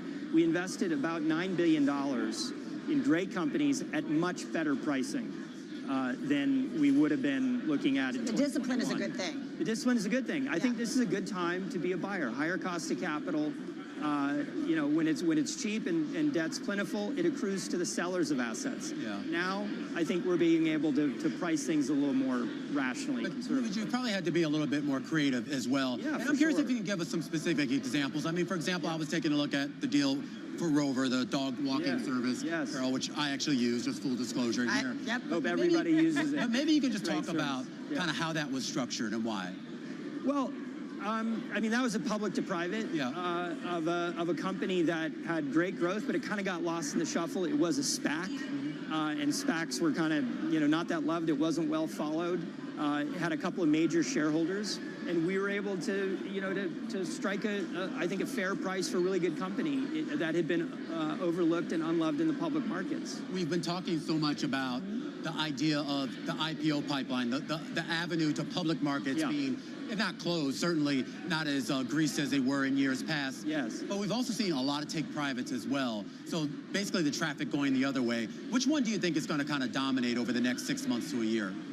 I think the IPO market's cyclical. I've been doing this for 30 years, and you see IPO markets open and close. A lot of people are saying the IPO markets are dead. I do not subscribe to that. I think IPO markets will come back for really good companies. It may be more discerning. It's going to be different kind of businesses. It's probably going to be the larger scale businesses in our portfolio that are going to be most attractive for IPOs. But I think it's going to come back. You just have to be, they have to be priced attractively so public market investors can make a good return. Joe, there's coming back, right? And then there's coming back to what it was. So when you say it's coming back, it's meaning that what, we're going to see a little bit more activity, or does it go back to some of the higher levels that we've seen where it seems like there were new issues almost every other week? No, I think it'll find some kind of mid-cycle. If you look at 21 when everything could go public and it was just a rush, you know, to the public markets. Better or worse? That was not sustainable. I think we'll go back to some sort of mid-cycle concept where you have to go back to probably 2017, 18, 19 and look at IPO levels then. But my point is, we own a lot of really high-quality companies, and public market investors are going to want to own those. And I think the IPO market will come. I can't tell you exactly when, but I think it will come back. Do you feel the pressure, though, to start exiting investments? I'm just curious from your investors how much pressure you're feeling. I mean, fortunately, we've been able to return since the end of 2021, so since the market began to turn down, almost $20 billion of capital back to our investors. We had many companies that were already public that have held up well, where we sold positions. We've sold companies to strategic buyers. We've sold companies to some of our competitors. So we've actually been able to return capital. We're not feeling a lot of undue pressure. And that's one of the beauties of private equity is we control the exit. We get to decide when to sell. And I think that's part of the reason we've been able to outperform public markets over a long period of time. Joe, I want to ask you specifically about your business, meaning how you're managing people internally. You were involved with the program called Career Pathways. The idea was to find kind of untapped talent pools, if you will. So whether that was minority groups or veterans, things like that. You know there's been a little bit of a public pushback to some of those initiatives here. How much of a commitment do you still have to that? So I've been on the board of Year Up, which is for about 10 years, which is an organization that helps people who haven't had access to career-sustaining jobs get the training and an internship that converts into a full-time employment. And I've seen that has fundamentally changed worthy people's lives. And I wanted to bring that across our portfolio companies to look systematically at how we're recruiting talent. What's the educational requirements? Do you need a BA degree to do a particular job? Are you accessing talent pools that historically didn't have access? And we're fully committed to that. I think that is an unequivocal good for society, for our companies, and we'll continue to do that. Yeah. Great stuff. Many would argue that that pipeline is so important. Yes. No doubt about it. Joe, thank you so much. Thank you. Thanks for stopping Nice by. to be Have with you. fun. First year. Yeah, thank you. First timer. Nice to see you guys. Try to get some sleep, too. Yeah, thank you. It's hard. Joe Barada, of course, at Blackstone. He's head of private equity there. Yeah, absolutely. And great perspectives, too. I mean, like I said, the fact that they're even here. Yeah. I mean, how much have we heard from some of the sort of mid-size and smaller-size firms basically saying that, look, they're now working with the big players, whether it's the big institutional banks or whether it's the big asset managers like a Blackstone, BlackRock. You know, we spend so much time talking about the big publicly held companies. Yep, very important in terms of the investment universe, but that middle market space is so important in terms of when you talk about economic growth, economic momentum. So good to catch up with Joe. Absolutely. A lot more coming up here, including with Stephanie Drescher, Yeah. Chief Client and Product Development Officer over at Apollo. They've been making a lot of changes there, the type of clients they go after and the type of products that they offer. That's coming up next here after the break. Our special coverage from the Milken Stage here in Beverly Hills, California. This is Bloomberg.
Welcome back to our special live coverage of the Milken Global Investment Conference in Beverly Hills, California.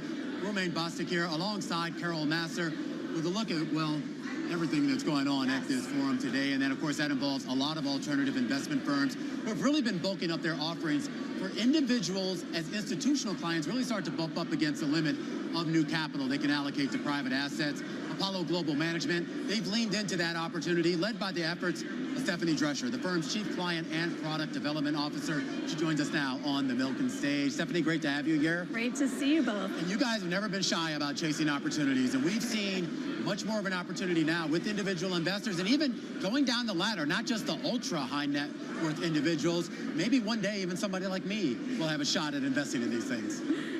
Most definitely. You know, we absolutely see an opportunity for the individual investor, for the family to be able to benefit from the excess return that institutions have for decades.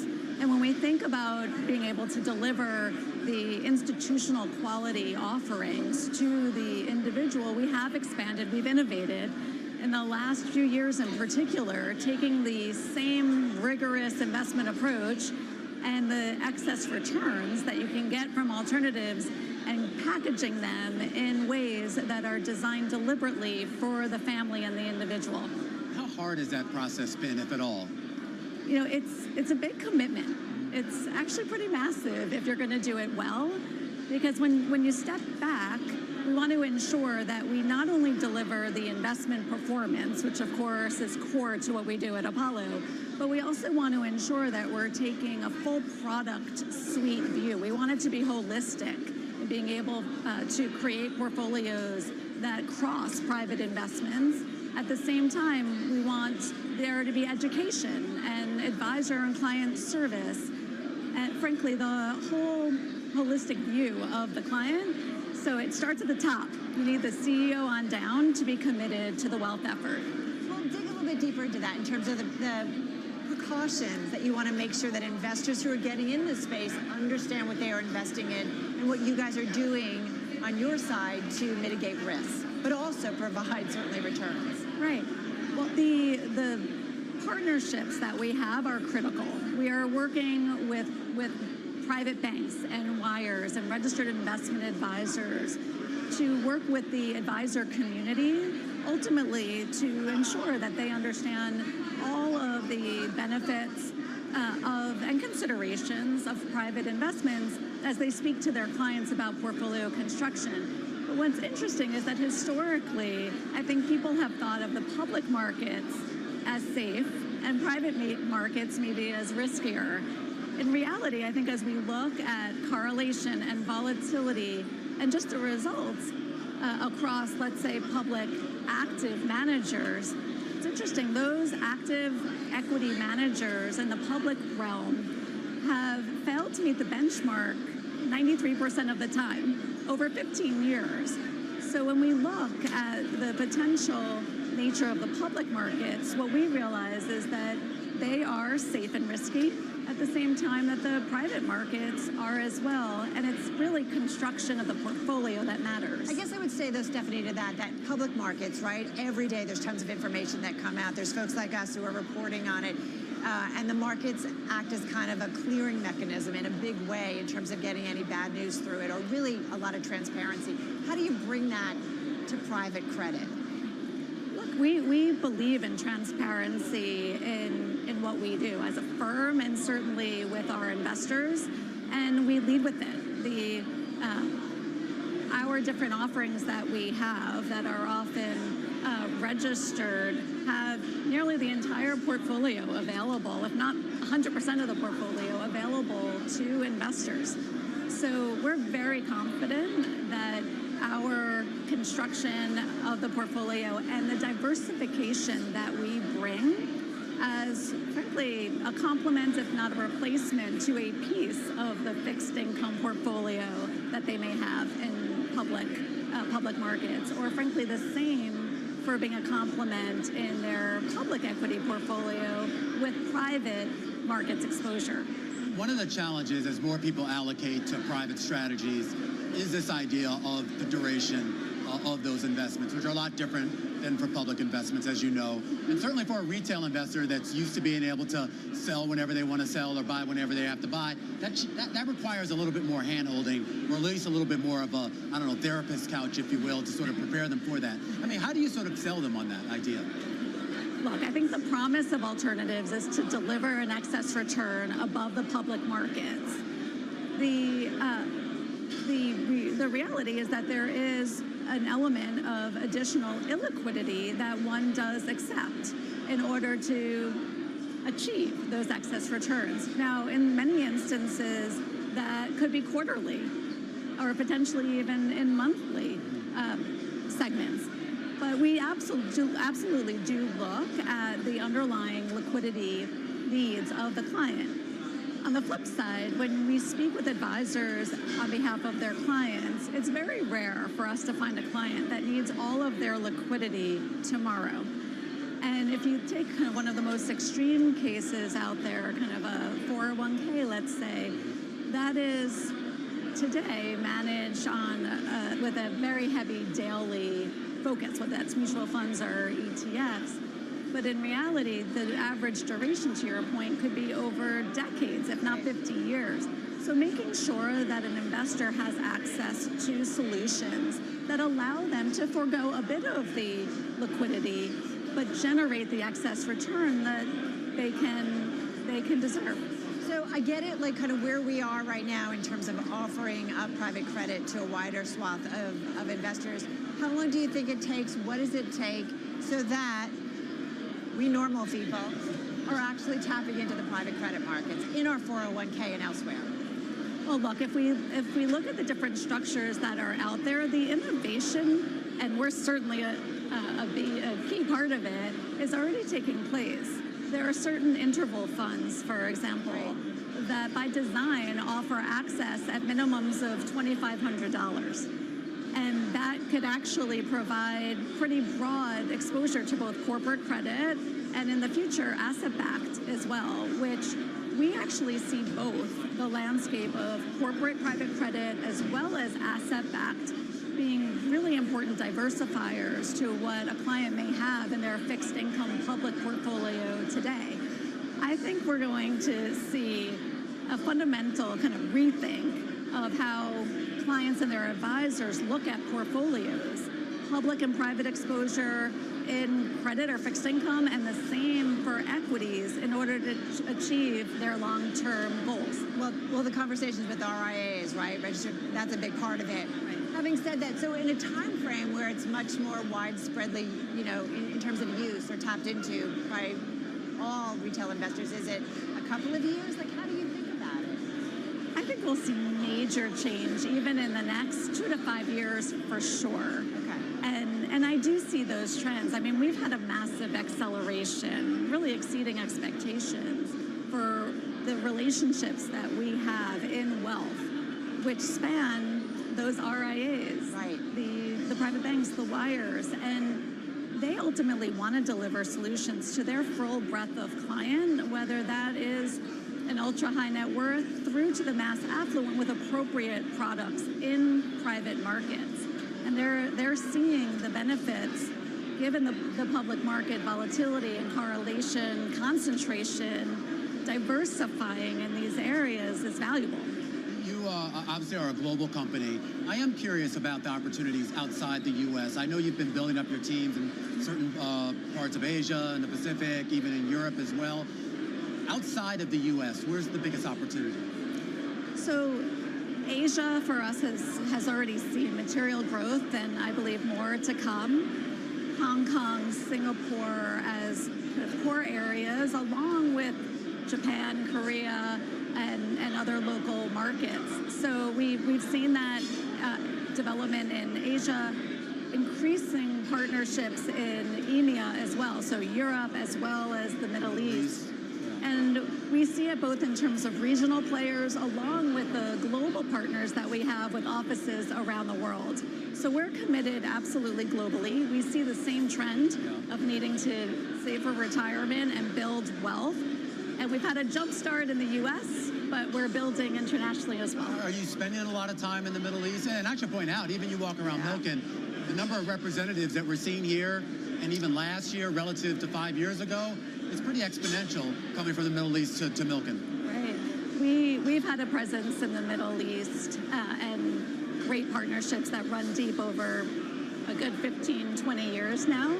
So the relationships are absolutely global in just about every jurisdiction. Yeah, that's fascinating. I do feel like more and more investment, it's partnering up with someone, a Middle Eastern major fund, if you will, or investor. So great stuff. Thank you so much for stopping by. Thank you. Appreciate it. Stephanie Drescher, of course, Chief Client and Product Development Officer over at Apollo here at Milken.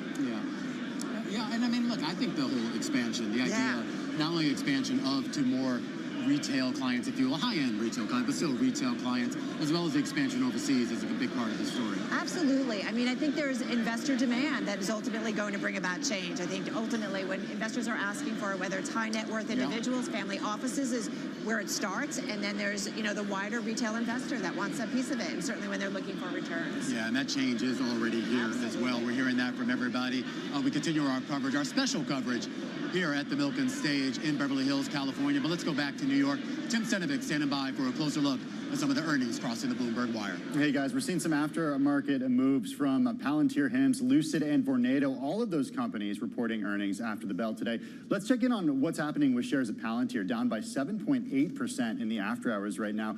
Even though it beat analyst estimates for sales in the first quarter, even though it raised its forecast for annual revenue, citing demand from U.S. companies for its new AI software, shares were higher by more than 45% going into this print, so expectations were certainly high.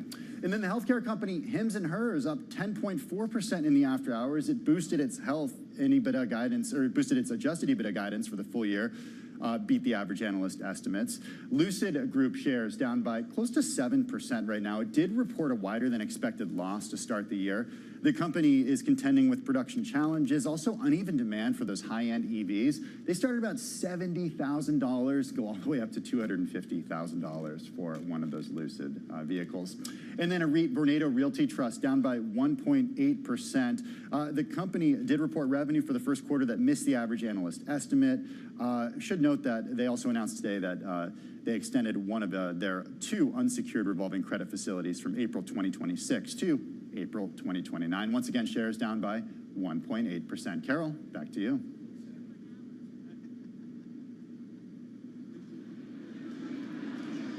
All right, everybody. Well, last week, Microsoft and Brookfield Asset Management's green energy arm signed the biggest clean energy power deal ever announced as the technology giant wraps up its investment in artificial intelligence. We talk about AI a lot. It is a theme. Well, they accord to focus on wind and solar. Brookfield continues to raise new funds. More on that in a moment. Brookfield Asset Management, as you know, $900 billion in assets under management, transactions in more than 30 countries along 5 continents. Wow. They see a lot. Real estate. Are they not in Antarctica yet? I don't know. We're going to find out. Real estate's still the bulk of investments under management. Here to talk about it all in 5 minutes or 7 minutes. Connor Teskey, he's president of Brookfield Asset Management, also the head of Brookfield's Renewable Power and Transition Business and chief executive officer of Brookfield Renewable Partners. So much going on. That area alone, renewable, $102 billion in assets under management. I should point out Mark Carney, the chair of Brookfield Asset Management, is also chair of Bloomberg's board. We like to be full disclosure. How are you? We're great. We're great. Thank you for having us. Well, it's great to have you here with us. We just mentioned the Microsoft deal. Renewables is a big space. How much activity is going on in that space to do deals? It's tremendous. And very simply, the demand outweighs the supply. And today around the world, trends around decarbonization, energy security that have been driving renewables are now being multiplied by the increased energy demand for AI. And we feel thrilled to be an enabler and a partner of Microsoft to help them build out their AI business. Well, tell us a little bit more, too, in terms of renewables. Like we've talked about it earlier today, Connor, and I just feel like the demands, particularly for AI, for data centers, tell us about, and to do this all in a renewable way, tell us about some of the deals, the other deals that also you guys are thinking about. Well, I think the important thing to recognize about renewables is why have they taken off? They are the cheapest form of electricity around the world. This is driven by economics, this is driven by capitalism, and as the world electrifies, whether it's industrials or transportation or data centers, capitalism is going to prevail, and that's going to lead to this exponential growth in clean power. And we like to feel fortunate that we're on the forefront of that, and the Microsoft deal is very exciting, but we no doubt think there's more like it to come. I mean, private industry is driving this, corporate America is driving this, but you need a little bit of a tailwind from government and regulations as well.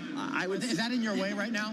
I would say it a little bit differently, which is energy transition today is far more of a corporate pull than it is a government push. The trend line on energy transition is being driven by corporate demand. The ebb and flow above and below that trend line is being driven by government policy. And therefore, we often get the question, what if government changes? What if policy changes?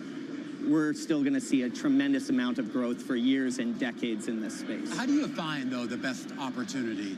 I mean, there's got to be a discovery process here, because there's a lot of junk out there as well.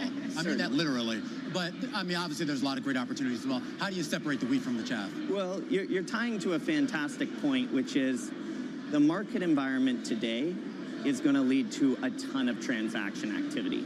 Interest rates have stabilized. Banks are lending again. The corporate bid is back. And therefore, we're not only seeing tons of opportunities to put money to work at very attractive levels, in the exact same environment, we're equally seeing opportunity to monetize high-quality, de-risk, best-in-class assets at very attractive levels. It's unique to be in such a at the same time. So both sides of the spectrum in terms of buying and selling. You've got it. Got to ask you about real estate. Of course. All right. So what's your thought? I mean, you guys have walked away from some properties. I mean, how are you feeling about the office space right now? So we're very bullish on real estate. It is the biggest industry in the world. It's not going anywhere. We can't have events like this. People have nowhere to live. People have nowhere to work unless there is great real estate. And what we are seeing around the world is a bifurcation. High quality real estate across all sectors of real estate are not performing well. They're performing exceptionally well. But the same is true on the other end of the spectrum. Low quality real estate is not performing poorly. In certain cases, it's becoming obsolete. We are very fortunate that we are heavily indexed to the more attractive side of that equation and have been for decades, and therefore we will continue to invest, and we think it's a fantastic time to be putting money to work. Are you happy with your office real estate portfolio as it sits now, or do you feel like that there might be some other properties that you might need to walk away from? I'll be strong here. We're thrilled with our office portfolio right now. You feel confident about it? It is highly biased to trophy or prime A assets.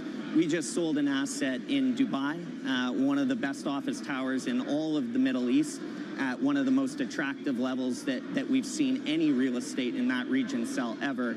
And that's a real indication of the gains that can be made in high quality real estate, even in this market. And we see this as absolutely catching the rebound on what's going to be a fantastic vintage. What does the diversification of your portfolio, your real estate portfolio, look like?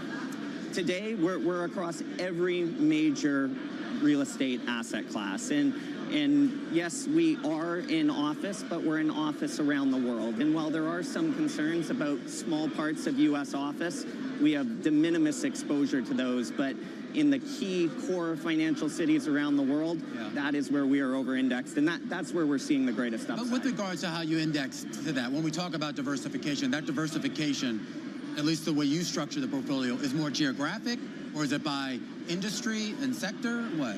I would say it's much more asset by asset. And if we see opportunities, and this is not specific to real estate, if we see very attractive opportunities, whether it be infrastructure or renewables or real estate, we'll invest with conviction. And we've been doing that in the real estate space for decades, and we'll continue to do it through this cycle as well. All right, I had like 5 pages of questions. I've got to run, so you're going to have to come back. Absolutely. Thank you for having us. Connor, thanks for finding time for us. Absolutely. Cheers. All right, Connor Teskey, of course, Brookfield president, joining us here right at Milken. Well, earlier we spoke with the co-CEO of Blue Owl Capital, Mark Lipschultz. We need liquid markets, and we need private markets. And a lot of people like to argue about, the pluses and minuses to every, hammer, everything looks like a nail. But the truth is, to have a vibrant economy, you need durable private solutions, and there's a big role that we provide. And you need durable liquid markets, and there's a big role the liquid markets provide. The private side is providing the durability to the market as a whole. I've been in alternative investments for nearly 30 years. And you go back 30 years ago, the alternative investments wasn't even a term. Private equity wasn't a term, but say LBOs or other things like it, highly opportunistic, right? It was public markets would do almost everything, and then we'd show up and do one thing and disappear, show up and do one thing and disappear. We were the opportunistic market.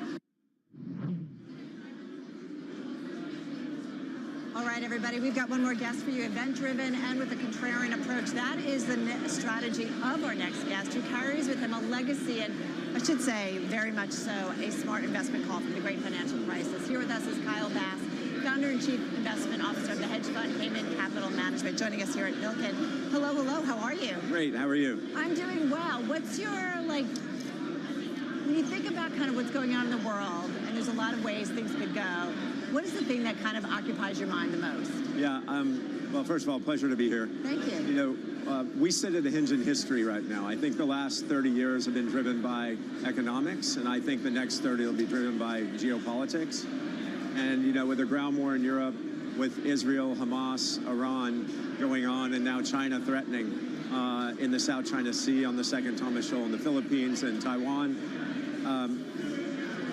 our world is in a state of flux that I'm not sure we all really understand how important what's happening is, because we're at a financial conference and everything feels pretty good. It does. The financial architecture of the world writ large has not been this bad in a very long time, which is adding to the problems that are geopolitical. Kyle, we want to get into some of your investment plays as of late, but having said that, for investors who are listening, when you give that kind of broad macro overview, what does that mean in terms of how people need to be looking at the investment environment more critically, if you will? Yeah, when you look at, even since COVID, and you look at the money supply, we all know the inflation that we experienced here in the U.S., but you have a scenario where we also pushed that dollar inflation to the rest of the world. Yeah. And there were countries that were emerging that were already having trouble, that were already mismanaged, but we really just broke them. And so when I think about investing, the U.S. is 4% of the world's population. We're a quarter of the world's GDP. We're 40% of the world's capital markets.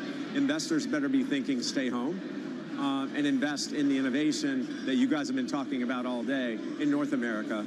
And don't focus your capital outside of North America right now, because the rest of the world has got some real problems that we're on the front end of, not on the back end of. Well, we've seen that echoed by a lot of folks, including money managers overseas, who, of course, are looking to us.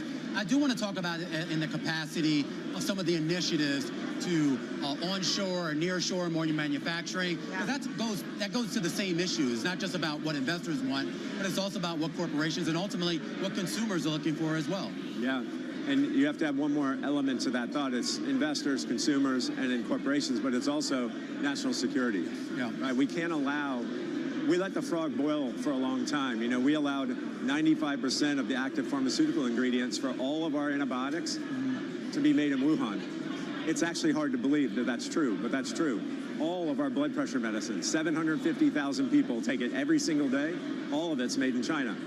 We have allowed things to happen without being thoughtful, and reshoring is being more thoughtful about our supply chain. Yeah, and that's going to take a while, because there are cost structures that have benefited us by having a lot of that stuff overseas. So bringing it back home requires a bit of rethink as to how we do that. Do you have confidence in the government administrators and the politicians who are trying to orchestrate this, that they are doing it the right way?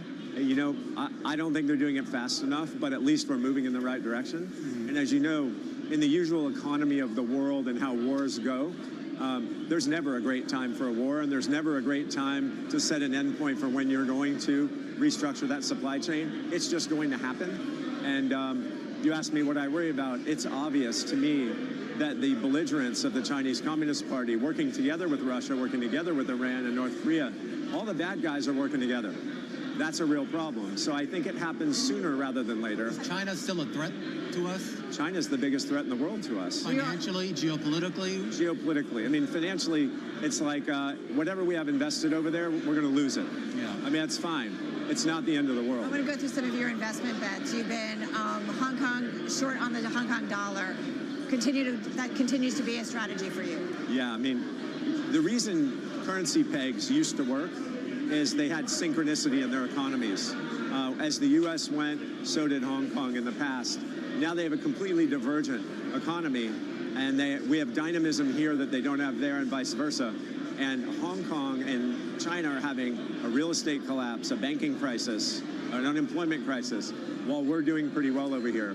So those interest rate differentials and the need, that's a 40-year-old peg that's rigid in two dynamic economies. In the end, it will break. Like the U.S., real estate, Texas, other places. You've been buying up land? Yes.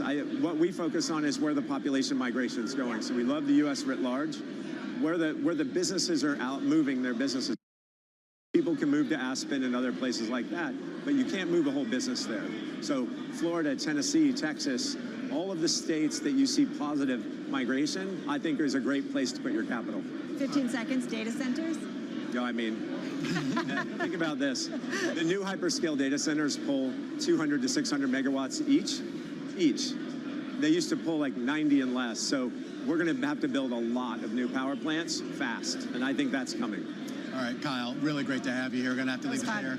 Kyle Bass over at Heyman Capital, helping us wrap up our coverage. Day one. Are we done? Carol, we have to do this 2 more days here. 3 hours of programming. Nice mashup between our 2 programs. A lot of great guests coming up tomorrow, including Katie Koch over at the CEO of TCW. They actually had some news today, so looking forward to that. We're going to talk venture capital with Victor Kosla, Whole Foods CEO, also with us to get into some business names and some company names. The EY CEO, Carmen DeCibio, that could be interesting. A lot has been going on in the world of management consulting here, so we're going to kick off the show tomorrow with that. Really appreciate you joining us today out here in Beverly Hills. Romaine Bosick, and she is? Carol Masser, and this is Bloomberg.